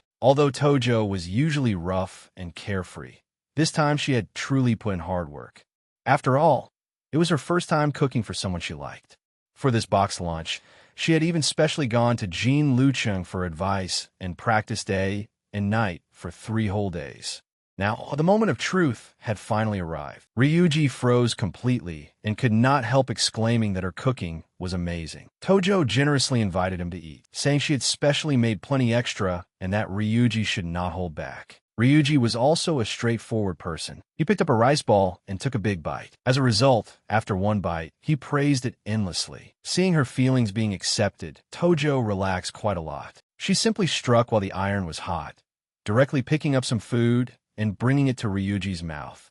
This sudden and intimate gesture made the atmosphere at the scene instantly turn subtle. With Tojo taking the initiative like this, Ryuji had no way to refuse. He could only obediently open his mouth and cooperate. After that bite, Ryuji directly raised his thumb and praised the taste as flawless. Who could have imagined that Ryuji would turn the tables and directly feed Tojo in return? As he fed her, he praised the flavor as incredible. Tojo tasted a bite herself and also found it unbelievable. Li Xiang watched enthusiastically from the side, feeling these two were definitely set. But Jean Luching realized something was wrong. If things follow the original script, the ending should not be like this at all. Now the skies were probably about to change. Watching other people act sweet and affectionate, Li Xiang felt terribly envious and could not help sighing that she wanted to have a romance too. In the end, one soul-piercing question from Jean Lucheng directly stumped her. After all this so-called romance master was purely an armchair strategist. All her experience came from manga. Now that she had lost all confidence, Li Xiang still stubbornly tried to hold on, saying that at least she had given others advice before. Jean Lucheng was not buying it. Seeing Ryuji and the others set off over there, he quickly urged Li Xiang to follow. Li Xiang was still arguing stubbornly, but Jean Lucheng did not take it seriously at all. He casually brushed her off with a couple of words and walked forward, making Li Xiang jump in anger behind him. Seeing her so frantic, Jean Lucheng could not help finding it a little amusing. But now was not the time to mess around. The serious matter was important. The scene shifted. Ryuji and Tojo were chatting enthusiastically, and the atmosphere was so sweet it could make one's teeth ache. It felt like something could happen at any moment. Jean Lucheng, hiding behind a tree, watched intently. If things continued developing at this pace, Tojo would probably confess soon. The real highlight was finally about to arrive. The originally pleasant atmosphere was completely shattered by a shout. Truly, trouble had appeared halfway out of nowhere. Two thuggish-looking fellows directly blocked Ryuji's path. The one in the lead wore a wicked grin and stared at Ryuji, saying, "Finally found you, pretty boy." Judging by this momentum, they had definitely come with bad intentions. Jean Lucheng, hiding behind them, was also stunned. Now the date was completely ruined. Ryuji had probably run into big trouble. These two thugs started slinging mud the moment they arrived, insisting that Ryuji was a playboy who flirted with girls everywhere. They were clearly trying to completely destroy Ryuji's image in front of Tojo. Li Xiang was so frightened she wanted to call the police quickly, but Jean Lucheng stopped her at once. He said that by the time the police arrived, the chance would probably already be gone. If something really happened, he would act directly. How could Ryuji endure this kind of insult? He immediately confronted the other side. But not only did the two thugs not run, they continued provoking him with sarcastic remarks. Just then, Jean Lucheng noticed that something was wrong. Staring at those two injured guys, he finally remembered who they were. It turned out these two had tried to use force back then, and Ryuji had appeared in time to save Maya. Now they were actually turning black and white upside down. The even more outrageous part was still to come. The two thugs wailed that because they had fought Ryuji, they had been expelled, and from now on they would never see the senior they admired again. So after all this, these two were just having a Chinibyo attack and blaming Ryuji for their own humiliation. This bizarre train of thought left Tojo completely speechless. She had seen unreasonable people before, but never idiots who acted so self-righteous. She pointed at those two thugs' noses and scolded them fiercely, saying that they deserved to be kicked out. Who would have thought these two guys not only were not afraid, but stared at Tojo for a long time and suddenly looked as if they had discovered a new continent. They mocked Tojo sarcastically, saying the usual tomboy actually put on makeup and a skirt for a pretty boy. They even twisted the knife in public, saying that the two of them standing together did not match at all. Now Ryuji absolutely could not endure it. The more these two thugs talked, the more excessive they became. They even began making personal attacks, telling Tojo to stop pretending to be cute and hurry home. Ryuji completely exploded. He directly stepped in front of Tojo and told them to shut their filthy mouths. But these two were not scared at all. Instead, they grinned wickedly and said they had not come here today for a one-on-one fight. It turned out they had already called for backup. With that cry of, "Boss, save us," the real main character finally appeared. This burly man stared at Ryuji, his voice full of killing intent. "So you were the brat who touched my people." The two underlings began showing off, saying their boss Soda had once been a professional boxer. If he had not been banned from competition because of drunken brawling, he would probably still be winning championships in the ring now. Seeing this situation, Ryuji knew he had run into a tough opponent today. He quickly told Tojo to leave first, saying these people were coming for him. But Tojo was not the kind of person who would abandon a friend. No matter what, she refused to move. While the two were arguing,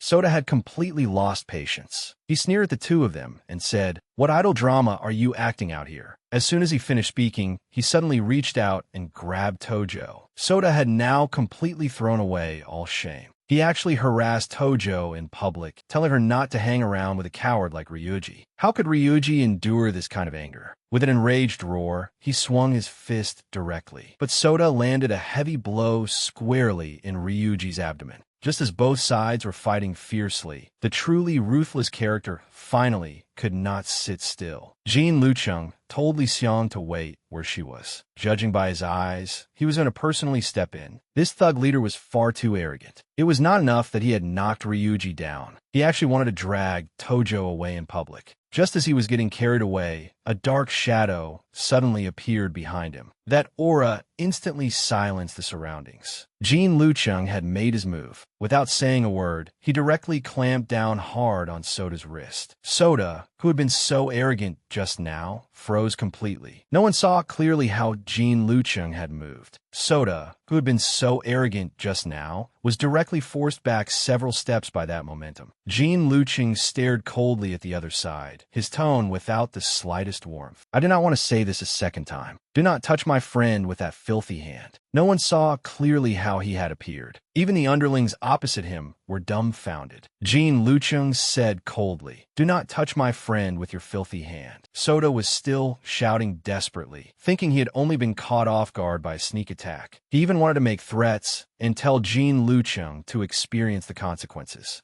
But he soon realized something was wrong. This pressure was not something an ordinary person could possess. He kept comforting himself, thinking the other side was only an ordinary person who had trained a little. The subordinates were still worried and asked whether the chairman was really not going to interfere. But, judging by the situation, the chairman clearly could no longer sit still. The time went back to a few minutes earlier. This group had originally been eating lunch in the park, but in the blink of an eye, the people they were watching disappeared. The subordinates were anxiously running in circles and finally discovered the situation not far away. "Chairman, look over there." Soda was still running wild, gripping Tojo tightly and refusing to let go. Tojo struggled desperately, but the other side had no intention of releasing her. Now Soda had truly walked straight into the line of fire. The chairman led his people and charged over directly, daring to touch his people in this area. None of these thugs should expect to escape today. The subordinates hurriedly wanted to grab weapons and rescue the situation, but the chairman suddenly reached out and stopped everyone. "There is no need for us to get involved in children squabbling like this." But immediately afterward, his gaze locked firmly onto Jin Lucheng. The aura emanating from this young man was far too abnormal. That overwhelming pressure, like mountains and seas collapsing, made even the chairman, who had seen countless major scenes, freeze in place. This feeling, he had definitely experienced it somewhere before. The chairman suddenly remembered one person. It was the man known as the god of destruction, Yifan. Back when he faced that monster, that almost suffocating pressure was something he would never forget for the rest of his life. But who could have imagined that this feeling would appear again and on this young man right in front of him? Jin Liuqing's current aura was exactly the same as that monster's. This completely exceeded his understanding. He had thought this was merely a slightly powerful student, but unexpectedly, he was actually a deeply hidden, Ruthless character. To hell with the original plot. To hell with the rules and restrictions. Jean Lucheng did not want to care about anything now. Right now, he only wanted to do one thing. Thoroughly clean up this pile of trash in front of him. Without turning his head, he told Tojo, "Leave this to me. Take Ryuji and go first." Tojo still wanted to say something, but looking at Jean Liucheng's current aura, she knew this was no longer a fight she could interfere in. Against these pieces of trash, Jean Liucheng had no intention of losing. The group opposite him completely bristled. The leader, Soda, charged forward while shouting. His speed was absurdly fast. The air was filled with afterimages of fists. The underlings beside him watched with their blood boiling, feeling their boss was sure to win now. After all, under such a dense assault, no one could possibly dodge. Soda also thought he had succeeded. The brat opposite him had not moved at all. But as he kept hitting, he suddenly realized something was not right.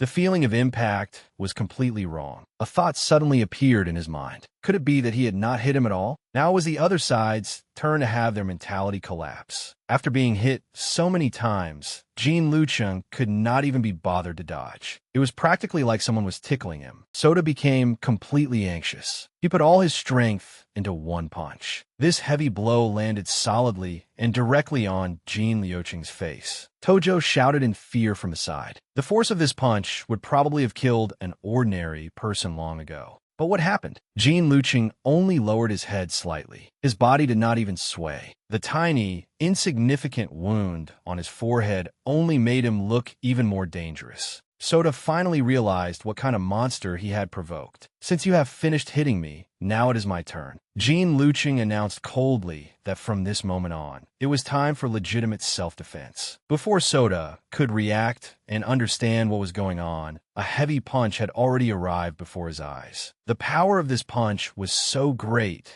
that he had no way to withstand it. Without any suspense, Soda's entire body flew straight backward and crashed heavily to the ground, with no chance to stand up again. According to Jean Liucheng's logic, so-called legitimate self-defense usually only required this one punch to solve all trouble. After throwing that punch, Jean Lucheng immediately stopped. In his words, if he hit him one more time, that would be excessive self-defense. The underlings who had been shouting just now were all collapsed on the ground. Looking at their utterly finished boss, they did not even dare raise their heads. Jean Lucheng stared coldly at the group. Since they had dared to touch his friend, they had to be prepared to pay the price. In the end, this bunch was pathetic too. Seeing they could not win, they actually started flaunting their backgrounds, yelling that their fathers were high officials and that they were going to call the police. Hearing that, Jean Lucheng only felt bored. He had long since gotten sick of such stale villain lines. Since talking would not get through to them, Jean Lucheng decided to act personally and help them learn a lesson. The few people who had been unbearably arrogant moments ago were all knocked down in the blink of an eye. Only waves of begging for mercy remained in the alley. Looking at the purple aura radiating from Jean Lucheng, the group finally realized that the man before them was not someone they could afford to provoke at all. Get lost. Jean Lucheng coldly left them with one sentence. If they dared appear in front of his friend again, it would not be this simple next time. Hearing that special pardon, how could a few of them dare stay? They scrambled and crawled out of sight, afraid he might suddenly change his mind. Jean Liucheng's face was covered in blood. Li Xiang shouted anxiously and rushed over. He himself looked completely calm, as if he had not noticed his forehead was bleeding at all. Li Xiang was beside herself with worry, yet Jean Lucheng still joked that the wound would heal if he licked it. The moment those words came out, Li Xiang completely exploded. On the way to the pharmacy after being forcefully dragged there,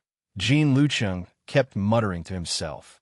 They had known each other for so long, but this was the first time he had seen her get this angry. As the two were walking, they suddenly saw Tojo and Ryuji sitting on a bench in the distance. But no matter how he looked at it, the atmosphere felt wrong. One of the two over there had their head lowered, while the other was looking away. The awkward air was about to solidify. Jean Lucheng hurriedly stopped Li Xiang. At a time like this, it was better not to go over and join the commotion. Tojo finally laid her cards on the table. She confessed with a heart full of expectation, hoping she and Ryuji could officially date. But what she got in return was one sentence: "I'm sorry." Ryuji rejected her directly. Tojo even began to doubt herself, wondering if it was because she usually seemed too much like a tomboy. As long as they could be together, she was willing to change anything. But Ryuji said that was not the problem. The problem was that there had long been someone in his heart. It turned out, when he was little, he had promised to marry another girl. Ryuji made things clear. Before seeing that girl again, he did not want to date anyone. This left Tojo with no chance at all. She asked quietly, "You really can't let go of her that much?" But even Ryuji himself could not say for sure. He only remembered that he really liked the other person when he was little. When she left, he felt as if the sky had collapsed. That unforgettable past became a mountain the two of them could not cross. Tojo asked one final question. Was that person your first love? Ryuji did not deny it. He personally admitted the place that girl held in his heart. At that, Tojo completely gave up. She stood up, smiled, and said she would step back, then agreed to see him at school. Watching her leave, Lee Seong and Jean Lucheng, who were hiding nearby, saw everything. Jean Lucheng could not stop worrying and decided to follow her to check on the situation. Before Lee Seong could even react, Jean Lucheng was already planning to slip away alone, without the slightest intention of staying even one more second. He only left behind the words, "See you at school." Lee Seong could not understand it at all. He was clearly just a bystander, so why did he look more upset than anyone? Meanwhile, at the station, Tojo was sitting all alone. Only now did the blow of her failed confession truly leave her unable to recover. Who could have expected that Jean Lucheng had really followed her? He happened to catch Tojo wiping tears on a bench by herself. He walked over and asked, "Are you okay?" Tojo was still stubbornly refusing to admit it, and asked him in return whether she looked okay.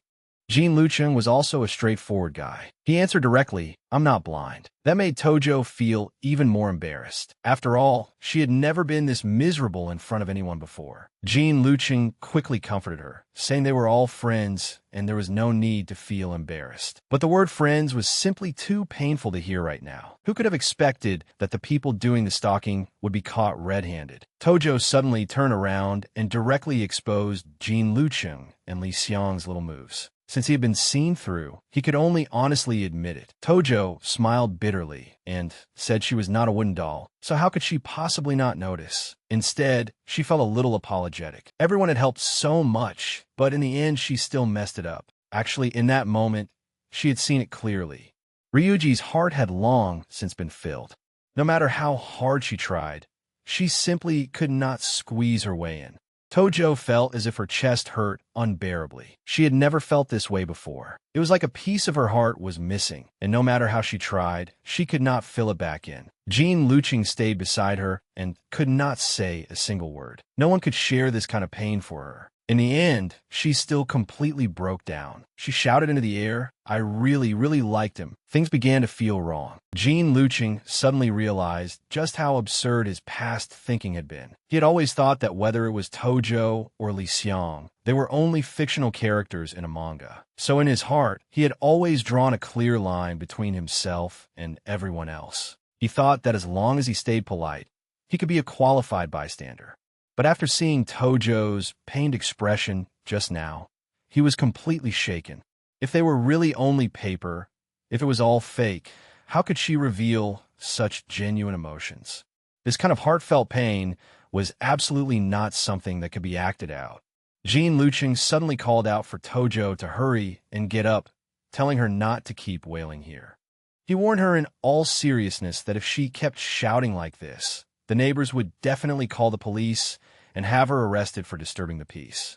Tojo could not hold it in and immediately burst out laughing through her tears. Who could say something that ruined the mood this badly at a time like this? Jean Lucheng remained completely calm and said she looked better when she smiled. Since she had cried enough, she should hurry home. He casually took off his jacket and stuffed it into Tojo's hands, then insisted on taking her to karaoke. Hiding away and crying was useless at a time like this. Shouting it out loud was the best medicine. He explained that only by shouting out all the grievances and unwillingness in one's heart could a person truly face reality. Tojo looked at his back and felt that this boy really was a weirdo. But Jean Lucheng knew very clearly in his heart that things were not actually that complicated. As long as he did not treat the other person as a character in a manga, but as a living, breathing person, and as long as he treated them sincerely, everything would have an answer. Seeing Tojo gradually regain her spirits, Jean Luching finally understood completely. These people were not some paper-thin characters at all. Just like him, they were people of flesh, blood, and feelings. The guards watching from the shadows all fell silent when they saw this scene. Who could have thought that this boy, who usually looked so cold, could take such good care of their young lady? The man leading them pushed up his sunglasses and could not help sighing that Jean Luching really was a good kid. In this chaotic world, it was already very difficult to meet someone as dependable as him. Watching the two of them leave, everyone felt much more at ease. Having someone like that by Tojo's side might truly be a good thing. The man looked at Jean Luching's back, and an answer had already formed in his heart. If it was this kid, they would definitely meet again in the future. The scene changed. Tojo, who had still been sobbing a moment ago, was now having a blast at karaoke. She held the microphone and sang with full force, even complaining that Jean Luching's cheering was not loud enough. It was too late for Jean Luching to regret it now. It had already been a full 3 hours. Was this girl made of iron? How was she not tired at all? Meanwhile, Li Xiang was still waiting anxiously at home for news, staring at her phone screen with a worried face. How could she have imagined that these two were currently making such a lively racket? This time, Li Xiang finally entered the room. But the impact of this room was honestly a bit much. How was this a boy's bedroom? It was practically a small gym. Jean Luching hurriedly explained from the side that not every boy's room looked like this. Li Xiang's curiosity was truly unmatched. She insisted on challenging something difficult, and in the end she nearly pulled herself flat onto the floor. Was this thing really prepared for human beings? Jean Luching looked helpless. That dumbbell did not look big, but its weight was no joke. It was almost as heavy as half of Li Xiang's body. This left Li Xiang completely stunned. As for why she appeared here, that had to start from an awkward moment on the way home from school. The two of them had originally been walking along just fine, but then Li Xiang's stomach suddenly protested. The noise was so loud, there was no hiding it. Jean Luching was straightforward about it.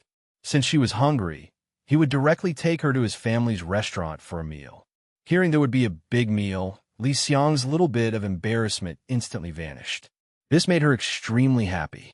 Jean Luching had thought very simply at the time. Was it not just treating a guest to a meal? What accident could possibly happen? In the end, he still underestimated Li Xiang's combat power. The moment the two arrived at the restaurant, Li Xiang switched into sweeping mode. Her way of eating was even more professional than that of a professional food streamer. After devouring the food like a whirlwind, she gulped down a large mouthful of iced cola, and her whole person came back to life. Her mouth really was sweet too. She fiercely praised the proprietress, coaxing her until she could not stop smiling and insisted on adding several more dishes for her. Jean Luching was still pondering there. Li Xiang really had a good appetite, and even his mother had been won over by her. But before he could react, Li Xiang slapped the table and stood up. She said they should change places and continue chatting. Where to? Of course, Jean Luching's room. That one sentence directly left him at a loss. It seemed he had still thought too simply. He had assumed it was just a meal, but now look. He had directly brought someone into his own room. He carried drinks to the door, his heart still pounding uneasily.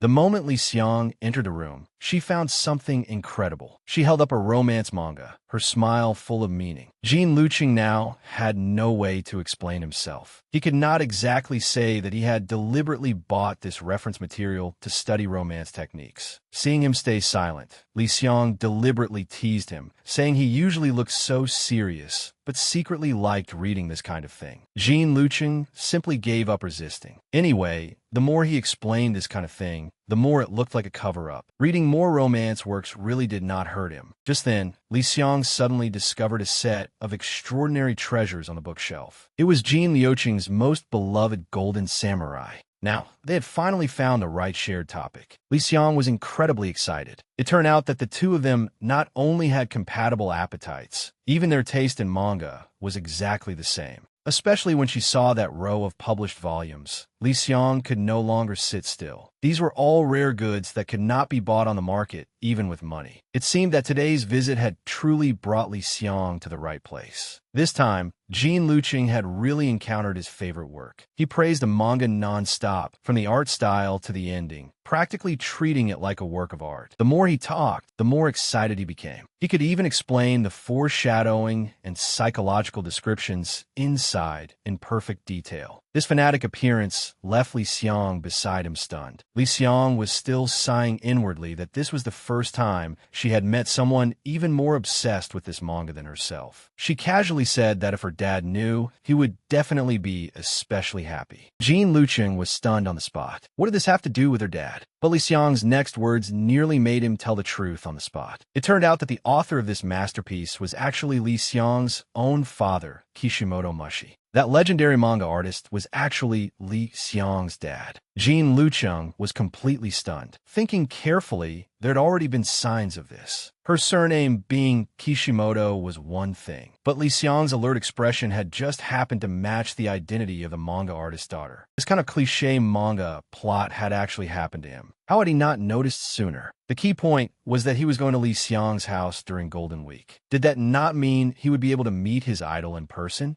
Jean Lucheng could no longer sit still. He raised his voice and asked Li Xiang whether she could help him get an autograph when the time came. Although Li Xiang was startled, she still agreed readily. Li Xiang promised to introduce him personally. Jean Lucheng was practically about to go mad with joy. Was this the highest level of successful fanboying? In his excitement, he suddenly became curious about something. Since her dad had so many famous works, why did Li Xiang especially like this one? Li Xiang stammered and could not explain why. She only said that recently, the more she read it, the more she liked it. Actually, there was no particular reason. Jean Lucheng did not think too much about it and felt that since it was a masterpiece, it was only natural for people to like it. Then he began talking endlessly about the plot again, failing to notice that the way Li Xiang looked at him had already become completely different. In fact, Li Xiang had always hidden a little secret in her heart. The reason she was so obsessed with this protagonist was entirely because of that sense of security. That man in the story who desperately protected his friends was simply unbelievably cool. It was just like when Jean Lucheng stood in front of them back then, domineeringly refusing to let anyone touch his friends. That reliable yet gentle feeling was exactly the same. Li Xiang looked at the manga, but her heart had long since flown elsewhere. It turned out that what she liked was not some fictional hero, but the person beside her who resembled the protagonist so much. In the blink of an eye, the next day arrived. As soon as Jean Lucheng returned to school, he was stopped by Sion-ji. It turned out he had previously promised to help her during Golden Week. Now things were bad. The timing happened to clash with Li Xiang's side. Sion-ji said that a Russian exchange student would be coming then, and she wanted to ask him to choose a greeting gift together. Although Jean Lucheng felt troubled, he had already given his word, so he could only brace himself and agree for now. On one side was his idol's father, and on the other was Sion-ji's request. Golden Week had not even started yet, but troublesome matters had already come knocking. Sion-ji suggested the first day of Golden Week, and Jean Lucheng did not think too much about it. He felt that since he had promised, he might as well help. But when the other party heard him nod, she was so happy she could hardly contain herself, and even insisted on Pinky swearing that he was not allowed to go back on it. This reaction was indeed a little abnormal, but Jean Lucheng could not worry about that now. He suddenly realized a major problem. The time he had originally promised Li Xiang was also exactly that day. It seemed he had to quickly find Li Xiang and discuss pushing the meeting time back. He just did not know how Li Xiang would react when she heard the news. A piece of news suddenly spread through the school. Those two delinquents who had been causing trouble everywhere had actually disappeared together. According to classmates, the two of them left in an extreme hurry, barely even packing their luggage, as if they were avoiding something terrifying. Jean Lucheng knew better than anyone that this was no coincidence. Without those flies buzzing around them, Li Xiang and Jiehua could finally have some peace. Although one problem had been solved, the coming Golden Week would be the true test. The teacher walked into the classroom and called for everyone to hurry back to their seats. He smiled and said, "All right, stop messing around and open your English textbooks." The new English teacher, Nanami Mizuki, was leading everyone in reading the text. He glanced at the date and casually called on student number 24. The boy in the front row was badly frightened, but the teacher suddenly changed direction and asked the student sitting behind him to read instead. Jean Lucheng stood up, and the moment he opened his mouth, fluent English came out. In an instant, the entire class looked at him differently. His pronunciation was practically more standard than a recording tape. Even the teacher found it a little hard to believe and hurriedly asked him another difficult question. In the end, Jean Lucheng answered smoothly, and even the grammatical details were flawless. The teacher froze on the spot. Only after long, while did he take the lead in applauding. He called it a full score answer. Li Xiang's eyes were even filled with admiration. This English level was simply a dimensional strike. But Jean Lucheng felt that the teacher's reaction just now seemed a little off. The teacher originally wanted to continue the lesson, but he had only spoken halfway before he began stumbling over his words. Jean Lucheng saw it clearly from below. This English teacher had obviously lost his composure. It seemed his earlier intuition had been right. This was not about teaching at all. The teacher was clearly afraid of Jean Lucheng. Walking through the school corridors, Jean Lucheng was practically a living legend. Some said he was the successor of a gang, while others said he could fight 50 people alone. The surrounding students were so scared they did not dare raise their heads. Jean Lucheng was also very depressed. Even the teacher lost composure upon seeing him. He thought to himself that from now on, he would have to behave more like an ordinary student. But just then, Nanami Mizuki found his file in the office. One look at it, and the teacher was completely dumbfounded. How is this some school tyrant? He was clearly a top student on a full scholarship who ranked first every year. Nanami Mizuki's imagination now completely ran wild. In the file, Jean Lucheng was a perfect score academic genius, but in the rumors, he was a gang boss. He even suspected that Jean Lucheng was hiding his true strength. Just then, Jean Lucheng suddenly appeared at the door. The teacher was so frightened he nearly jumped up. While incoherently greeting him, he desperately explained that he had not been looking at his file. This was practically announcing his guilt. Looking at his state, Jean Lucheng was now completely certain. This teacher was truly afraid of him. Afraid down to the bone. This time, Jean Lucheng had come to talk about his future. Although Nanami Mizuki was nervous, he still forced himself to stay calm and asked about his plans. Jean Lucheng thought for a moment, then said that if he really had no way forward in the future, he could only go home and inherit the family business. Hearing the words inherit the family business, the teacher's imagination instantly went out of control again. In his eyes, how was this inheriting a family business? It clearly meant going back to take over a gang. He mustered his courage and asked, "What exactly does your family do?" In the end, Jean Lucheng answered innocently that his family only ran a small restaurant and sold set meals. Hearing that his family only ran a small restaurant, Nanami Mizuki finally let go of the heart that had been hanging in the air. He even politely said he wanted to go support the business sometime. After the misunderstanding was cleared up, the topic finally returned to the right track. The teacher asked what major he wanted to study in the future.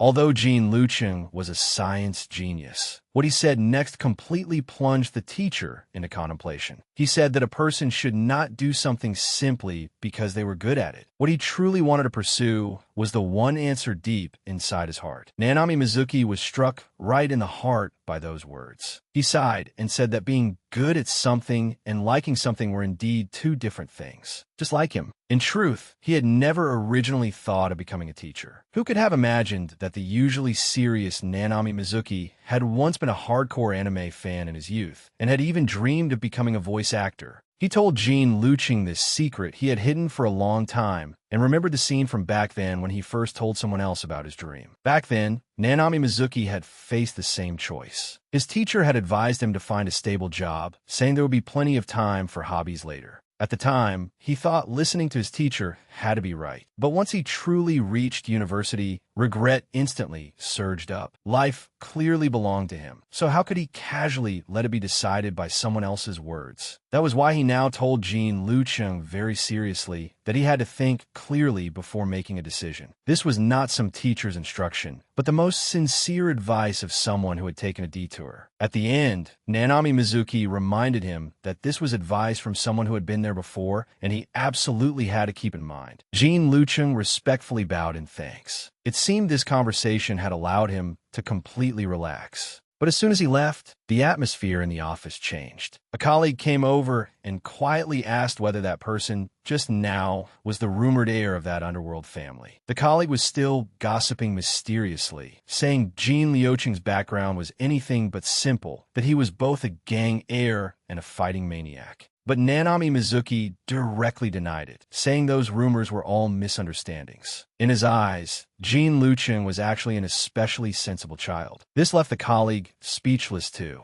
Nanami Mizuki smiled and sighed that from now on, he really could not judge people so casually. Asakusa Temple was packed with people during Golden Week. Jean Lucheng arrived half an hour early and even felt he had done pretty well. But just as he saw Sanji's back and had not yet had time to greet her, the moment she turned around, her expression changed. Seonji pointed at him and shouted, "Why are you only here now? Do you know you're late?" Jean Lucheng was completely stunned. He had clearly arrived early, so how had he ended up taking the blame? This Seonji was way too overbearing. Even though it was not yet the agreed time, Jean Lucheng was scolded bloody. Seonji acted as if it were perfectly natural and said that when meeting a girl, he had to arrive at least half an hour early. Jean Lucheng apologized on the surface, but his mind was full of question marks. Then why not just set the meeting time half an hour earlier? After all that, it turned out this was what she had been waiting for. She insisted that Jean Lucheng treat her to ice cream. In order to quickly end this farce, Jean Lucheng could only accept his bad luck and obediently go pay. But after they had finished the ice cream, the two were still wandering aimlessly along the street, with no sign of where they were going. Jean Lucheng tentatively asked, "Aren't we supposed to buy a gift?" Seeing the other party's guilty look, Jean Lucheng's heart went completely cold. How was this leading the way? She had clearly forgotten all about the actual task. It turned out that there was an expert guiding this date from behind the scenes. The butler and the maid were hiding in the shadows, remotely controlling the entire process. The maid desperately reminded her through the earpiece that she had to act more natural and show more of a girl's charm. In the end, this young lady turned around and took a liking to a large golden Buddha statue, even thinking that thing would be suitable as a gift. Jean Lucheng glanced at the price and was completely shaken. How was this buying a gift? This was the rhythm of going bankrupt. The maid backstage was furious and quickly reminded her that the proper matter was important. Then she looked at Jean Lucheng beside her. He was so bored he had already started playing on his phone. Now things were bad. They could not even hold the other person's attention. How could this day continue? Seeing that the atmosphere was wrong, Seonji quickly found an excuse to escape, pulling Jean Lucheng around and running off, leaving the shopkeeper standing there in a daze. Actually, this was all an instruction from backstage. The maid was frantically directing through the earpiece, telling them to hurry and change locations, to buy a more feminine traditional kimono. After entering the shop, Seonji started putting on airs again. To recover the face she had lost just now, she directly told the shopkeeper to bring out the best items. The shopkeeper instantly caught fire upon hearing this and directly took out the store's greatest treasure.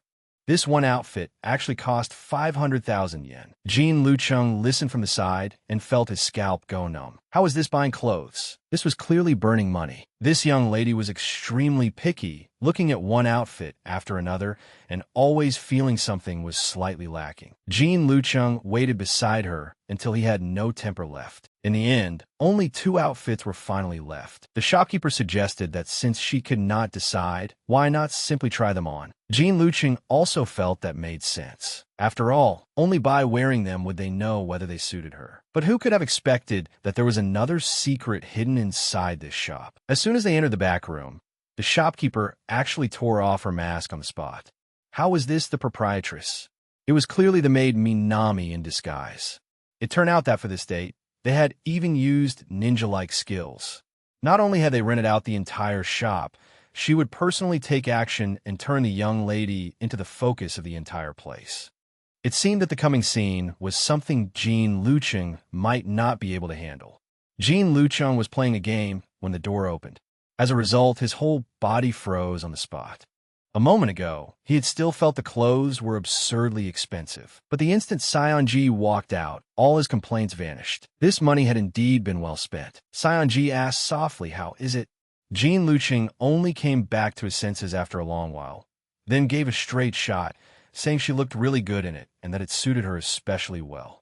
As soon as those words came out, the atmosphere in the room instantly changed. Both of them fell silent and said nothing. Seonji was secretly delighted. She held the fan and showed off madly. Jean Lucheng also cooperated, directly praising her as the most beautiful one there. On the surface, she remained quite calm and said she was going to change into the next yukata, telling Jean Lucheng to obediently wait outside. But who could have expected that the moment the door closed, her entire composure collapsed completely?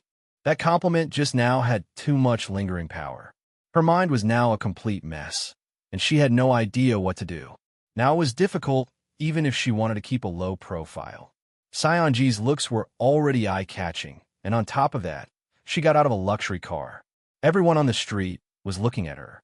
Jean Lucheng kept muttering to himself. This spectacle was way too grand. Seonji, however, was quite calm and said that since they had finished buying clothes, they might as well go have lunch first. Jean Lucheng had some trouble responding. This level of spending really put huge pressure on him, and for some reason, he felt a chill behind his back, as if someone were watching them. Suddenly, there was a click. Jean Lucheng sharply turned around, but it turned out to be a false alarm. It was only a passerby taking a selfie. He let out a breath of relief. It seemed he had been too sensitive. The couple of passers-by from just now had been acting all along. These two attendants of the Seonji family were actually secretly following from behind. Minami was startled. Just now, Jean Lucheng had almost discovered them. Shinjiro was still complaining beside her, telling her not to get so close. But in order to take clear photos, he himself was actually working harder than anyone. Looking at Jean Lucheng through the lens, Shinjiro felt terribly sour inside. What exactly was good about this kid? He had actually made Seonji value him so much. He was simply unbelievably lucky. Minami hurriedly reminded him that no matter how unhappy he felt, he absolutely must not let it show in front of Seonji. After all, their current mission was to keep watch over the two throughout the city. The two of them bickered while following after them. Jean Lucheng brought Seonji to a ramen shop, saying this was an old place he often visited. After settling Seonji down and ordering, he used going to the restroom as an excuse to leave. As a result, trouble happened with the stalking duo outside. Shinjiro suddenly clutched his stomach. In so much pain, he could not even speak properly. It seemed he had been too greedy at the shrine earlier. That ice cream had definitely been a problem.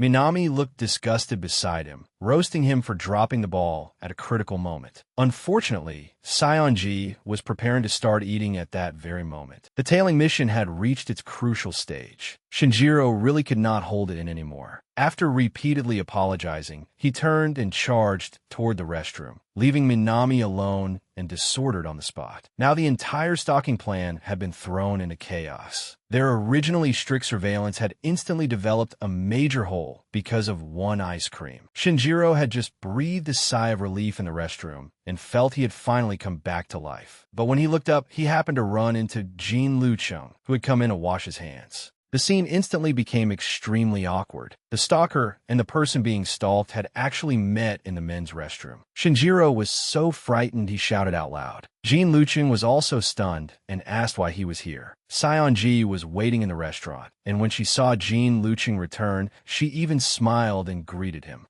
Jean Lucheng's move was simply too brilliant. Not only did he not expose the stalkers, he directly brought Shinjiro and Minami before Seonji. He smiled and explained to Seonji that he had just happened to run into Shinjiro in the restroom. Since everyone was in Nakano, they might as well gather together and eat. On the surface, Seonji still had to pretend to be generous, smiling and saying it was such a coincidence. But in her heart, she had already completely gone mad. This was nothing like the plan. The romantic date for two she had been looking forward to had instantly turned into a meal for four. Looking at this awkward four-person seating arrangement, Seonji went completely numb. Minami hurriedly leaned over and quietly apologized, saying it was all because of that idiot brother of hers who had run into him in the restroom. Now the date was completely ruined. Since they were already seated, they could only brace themselves and keep going. Seeing Seonji staring blankly at the ramen, Jean Lucheng casually asked, "Don't tell me this is your first time eating this?" Seonji was a little embarrassed and admitted she had only seen it on television. Those words infuriated Shinjiro beside her. He felt Jean Lucheng was practically humiliating Seonji. How could this kind of commoner food enter her mouth? But before Shinjiro could flare up, Seonji had already carefully taken a bite. This flavor was like opening the door to a new world. Her whole person became energized, and she only praised the broth as incredibly delicious.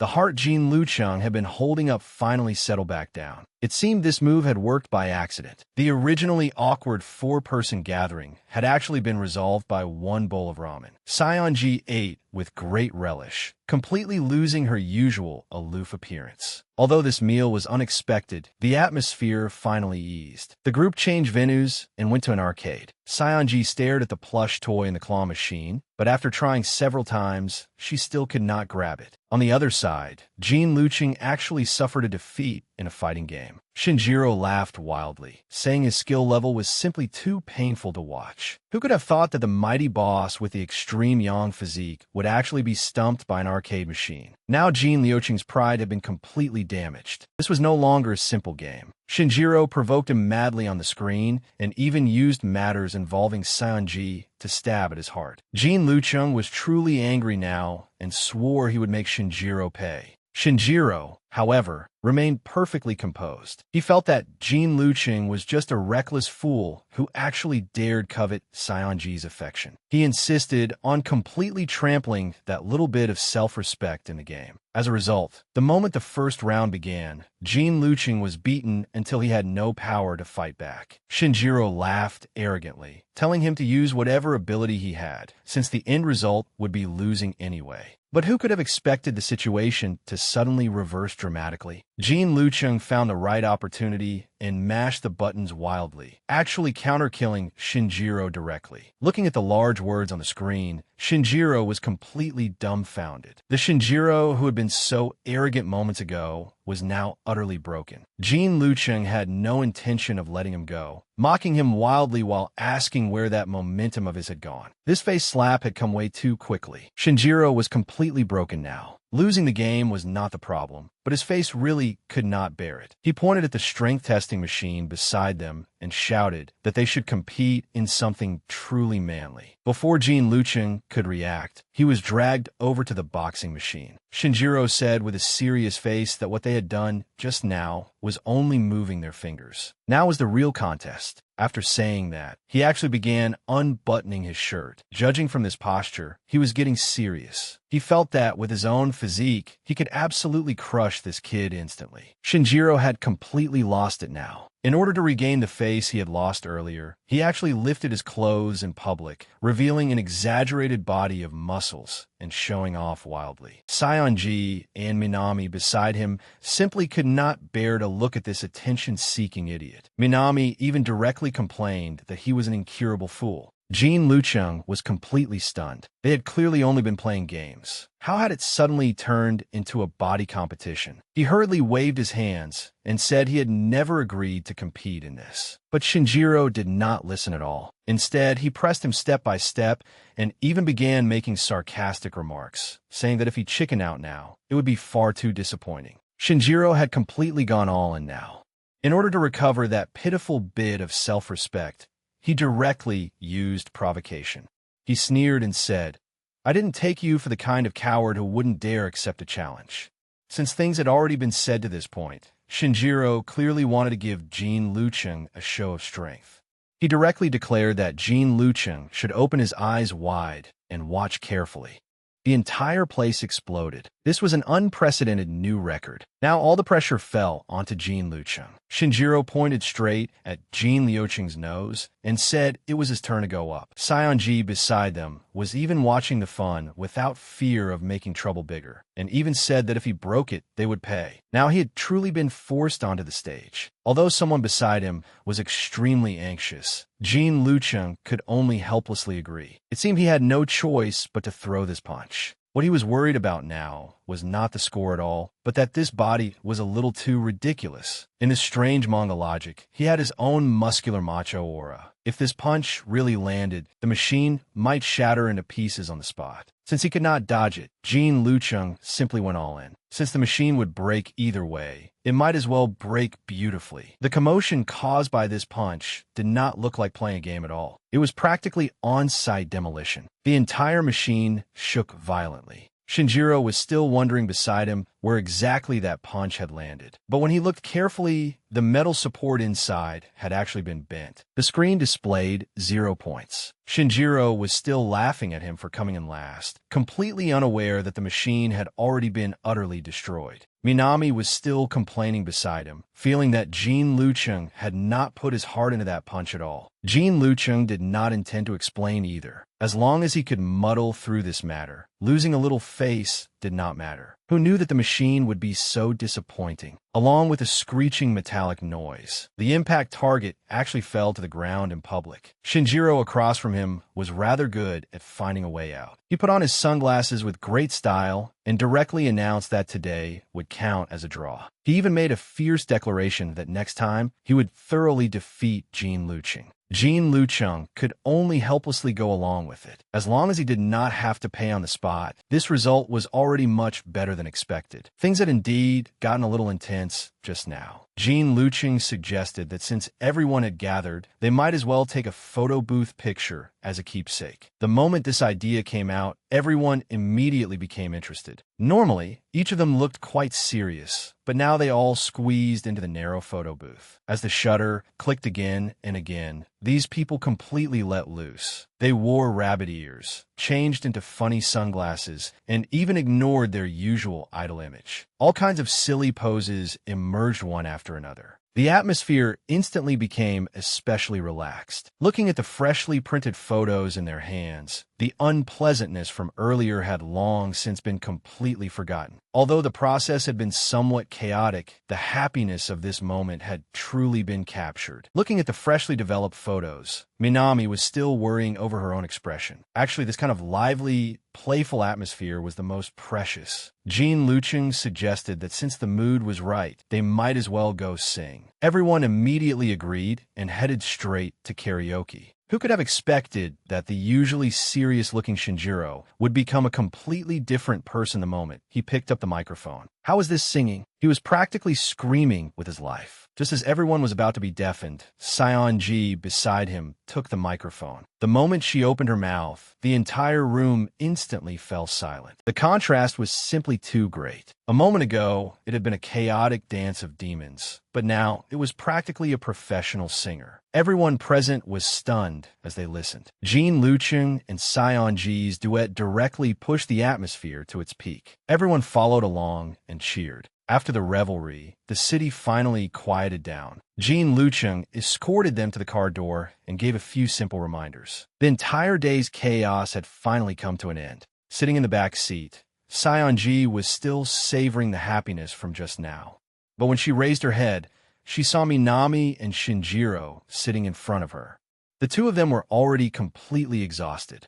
It seemed today's incident had indeed tormented these two bodyguards quite badly. Minami and Shinjiro were now somewhat uneasy, feeling that they had only focused on having fun and had almost dropped the ball at the critical moment. They were busy apologizing to Sion-ji, but Sion-ji not only did not get angry, she instead revealed a smile she had not shown in a long time. Her words, "It's fine," were practically like a calming pill for the two of them.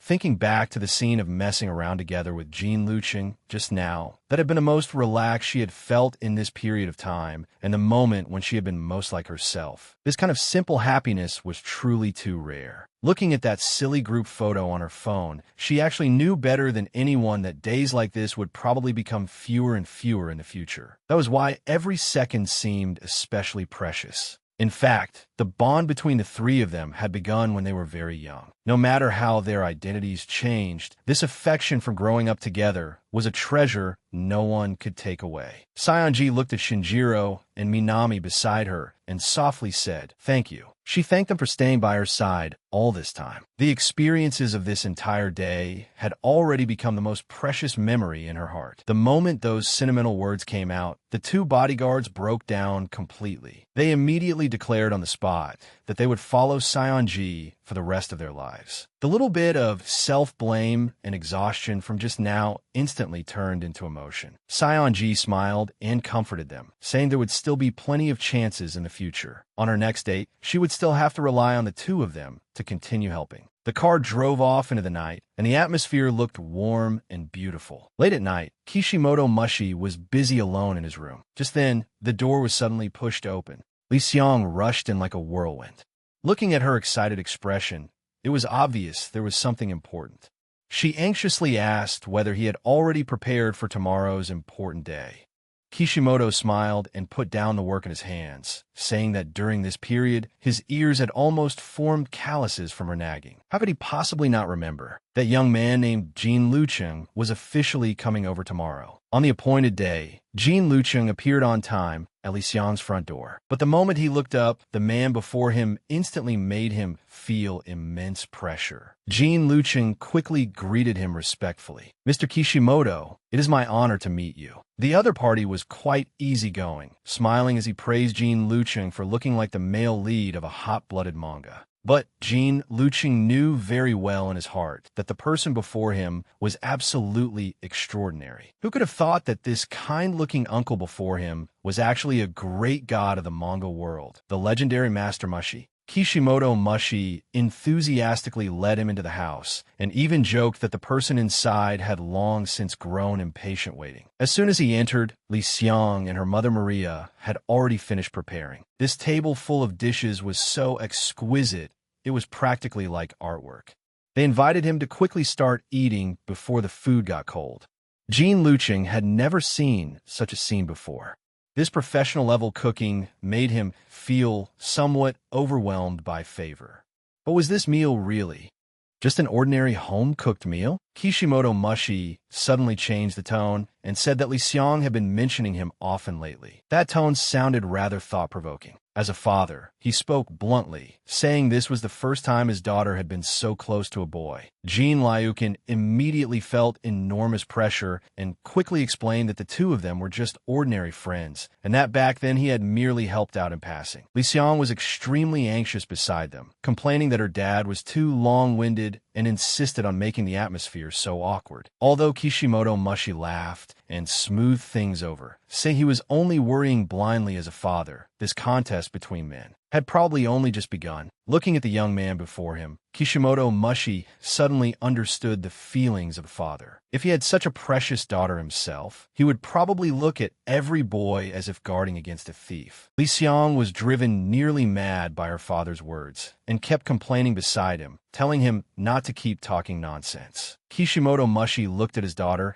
and always felt that she was still the little girl who used to follow behind him and act spoiled. Back then, Li Xiang still hugged a stuffed toy and shouted that when she grew up, she was going to marry daddy. But in the blink of an eye, that little darling from back then had actually brought a boy home. Kishimoto Mushi gathered his thoughts, stared at Jin Lucheng before him, and said he had heard that Jin Lucheng was his fan. This sudden question instantly made the atmosphere subtle. Kishimoto Mushi suddenly took the initiative and invited him, asking whether Jin Lucheng wanted to take a look at his studio. This was his idol's private territory. The opportunity was simply too rare. Jin Lucheng was overjoyed. This was practically the peak moment of successful fanboying. He hurriedly followed after him. Li Xiang watched his expression from the side and asked whether he really had to be that happy. Jin Lucheng looked serious. After all, this was the person he admired most. But when Li Xiang pushed open that door, Jin Lucheng stopped directly at the entrance. How was this a studio? It was clearly Li Xiang's private bedroom. Now the situation was completely out of control. Looking at the room full of boys' manga, Jin Lucheng could hardly believe it. Li Xiang's hobby was actually this hardcore. Li Xiang smiled and said everyone who came for the first time would be shocked. After that, she planned to go get something to drink. Before leaving, she did not forget to remind him not to touch anything in the room. Only Jin Lucheng was left in the room. This was his first time entering a girl's private bedroom. To ease this inexplicable nervousness, he quickly took out his phone and planned to play a game to calm himself down. But just as he turned on the screen, Maria pushed the door open and walked in. She smilingly corrected the way Jin Lucheng addressed her, telling him to just call her by her name. After all, being called Andy really made her sound too old. Before Jin Lucheng could react, Maria mysteriously pulled out a thick photo album, saying she would show him Li Xiang's dark past. These were Li Xiang's photos from childhood to adulthood, from when she was just learning to walk to when she was causing mischief. Her own mother had sold her out completely. But as they flipped through it, a certain place was suddenly mentioned. It was an anime convention convention Li Xiang had once attended. Jean Lucheng immediately could not sit still. That obedient-looking Li Xiang actually had such an unknown past. Maria revealed that she used to be a hardcore fan herself, and her greatest dream had been to do cosplay photo shoots with her daughter. Looking at the outfits the mother and daughter wore in the photos, Jean Lucheng felt that the genes of a manga artist's family really were powerful. Maybe this sort of dark history was hereditary, but Maria said this was nothing. The real bombshell was still to come. She turned to a new page. In the photo, Li Xiang was dressed in gothic fashion and even wore an eye patch. This was clearly late-stage Chinibyo. Just then, Li Xiang suddenly rushed in. Seeing her own mother displaying her dark history, she froze completely and loudly asked whether Maria had shown him everything. Maria, however, was especially calm. She smiled and replied with one word, yes. At that moment, Li Xiang wanted to crawl into a crack in the floor. Li Xiang was now completely panicking. She grabbed Jean Lucheng and desperately explained that all those embarrassing moments were just impulsive things from puberty, and that she had long since washed her hands of it. How could Jean Lucheng dare say even half a word against her? He could only nod along with what she said. But Maria was even more ruthless. Before leaving, she did not forget to add one final blow, telling the two of them to have fun in the room. Li Xiang was so angry that she immediately issued an eviction order, telling her mother to hurry up and disappear.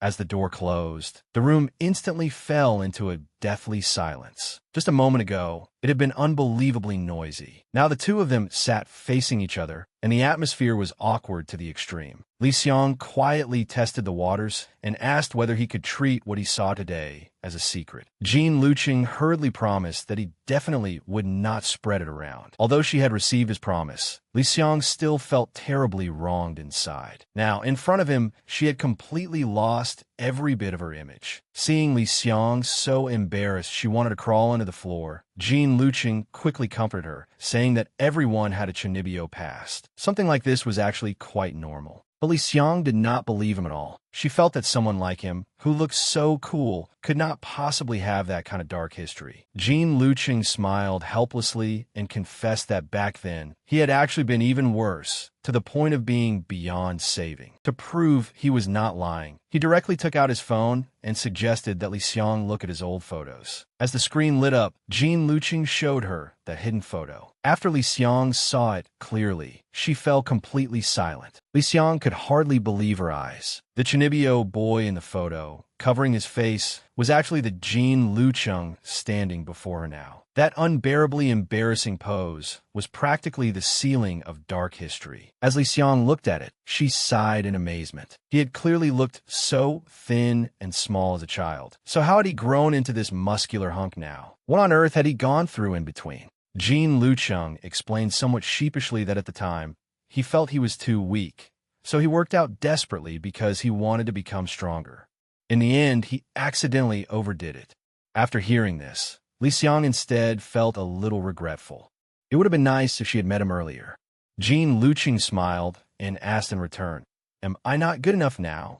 This time, Li Xiang truly panicked. In order to refute Jean Lucheng, she blurted out that she liked the current him the most. The moment those words came out, Jean Lucheng was completely stunned. Only then did Li Xiang realize she had let something slip, and she hurriedly clamped both hands over her mouth. Jean Lucheng tentatively called her name, but Li Xiang did not dare raise her head to look at him at all. The atmosphere that had just been awkward now directly turned ambiguous. Li Xiang suddenly shouted, saying she only saw him as a good friend. Jean Lucheng could only awkwardly nod along, repeatedly echoing, "Good friend." But that forced laughter, no matter who heard it, it sounded wrong. After the commotion came a deathly silence. Jean Lucheng was the first to speak, breaking the awkward situation from earlier. He specifically thanked Li Xiang for inviting him today and said this was a day he would never forget. Li Xiang also hurriedly followed his lead, generously saying that as long as he wanted, the door here would always be open to him. Since the other party had already taken the initiative to give him a way out, it seemed this relationship had not yet reached its finale. As the sun set, Jean Lucheng felt it was about time. He prepared to head home. After all, Li Xiang was going on a trip to Hawaii tomorrow, and she would be gone for a whole week. Li Xiang even jokingly asked him whether he would secretly hide away and cry if they could not see each other. Jean Lucheng, however, was unusually serious for once. He said that if something really happened, even if he had to swim there, he would swim all the way to Hawaii to save her. Although it sounded a little outrageous, Li Xiang understood in her heart that when it truly mattered, this man was more reliable than anyone. A simple "see you at school" left Li Xiang standing there in a daze for a long time. Watching Jean Liucheng's retreating figure, she simply could not stay calm now. This man always managed to make the atmosphere so subtle that there was no way to escape it even if she wanted to. What surprised her even more was that their homes were actually so close. By train, they were only 2 stops apart. Li Xiang always felt that the small things she did were nothing special. But in Jean Liucheng's eyes, that sincerity mattered more than anything. In fact, Li Xiang had always remembered his kindness. In that crowded train carriage where they had been squeezed so tightly, this man had kept protecting her in the safest position. To keep her from getting lost, he had even taken the initiative to hold her hand, and he had not let go the entire time. It was all these tiny details, bit by bit, that made Li Xiang realize Jean Lucheng was truly even gentler than she had imagined. On the 5th day of Golden Week, Jean Lucheng was strolling through Akihabara alone. He had just bought the manga he wanted and was wondering where to go to fill his stomach. He had originally planned to go to the ramen shop he often visited, but before he could even take a step, hurried footsteps suddenly came from behind him, accompanied by a scream. Someone shouted for him to get out of the way. The sudden situation left him unable to react at once. In broad daylight, who on earth was charging around so recklessly in the street? He had been walking perfectly normally. Who could have imagined that someone would suddenly come flying out from behind a wall? Jean Lucheng did not even have a chance to dodge before the other person crashed straight into him. The landing position was truly awkward. Even now, he still had not figured out what had just happened. Jean Lucheng had just saved the person, but not only did this young lady fail to appreciate it, she even clicked her tongue in disdain. Before she could open her mouth to complain, a group of men in black suddenly rushed out from the distance. Without another word, the girl grabbed Jean Lucheng and started running like mad, giving him no chance to ask for any explanation. Seeing that there was a dead end ahead, the girl suddenly changed direction. This time, Jean Lucheng was completely dragged off course. For no reason at all, he had been pulled into this vague, inexplicable mess. The two of them plunged into a ramen shop by the roadside. Using the tables as cover, they finally managed to avoid the men in black. Watching the pursuers run off into the distance, they finally had a chance to catch their breath. The girl smiled and thanked him, but Jean Lucheng was not buying it at all. Right now, he only wanted to know who this young lady was and why people were chasing her through the streets. Only after asking did he learn that she was a foreigner. But whenever the identity of those pursuers came up, she started hemming and hawing, clearly trying to gloss things over and not intending to tell the truth. Jean Lucheng did not want to get involved with this kind of trouble of unknown origin for even a second. He had just planned to get up and leave, only to be firmly grabbed by her again. Now it would be hard to get away. Jean Liucheng's attitude had originally been very firm. He did not want to touch this kind of unclear trouble at all. But before he could make his refusal final, the other party directly used a superpower. Looking at that thick stack of cash, he had already started calculating how many limited edition manga volumes it could buy. His earlier determination instantly vanished into thin air. This deal was indeed worth discussing. Since he had taken the money, he at least had to know who his employer was. The girl slowly took off her hat and finally stopped hiding her identity. It turned out her name was Mira. Her family was in Russia, and her background was not simple. Lowering her head, the girl said that those people wanted to kidnap her for ransom. It sounded like a cliched, wealthy family dispute. But the more Jean Lucheng looked at her, the more he felt something was wrong. That appearance, that hair color, she looked exactly like the heroine from a popular anime. This time, Jean Lucheng was completely shocked. The young lady before him was actually that popular character from Russia, Alec.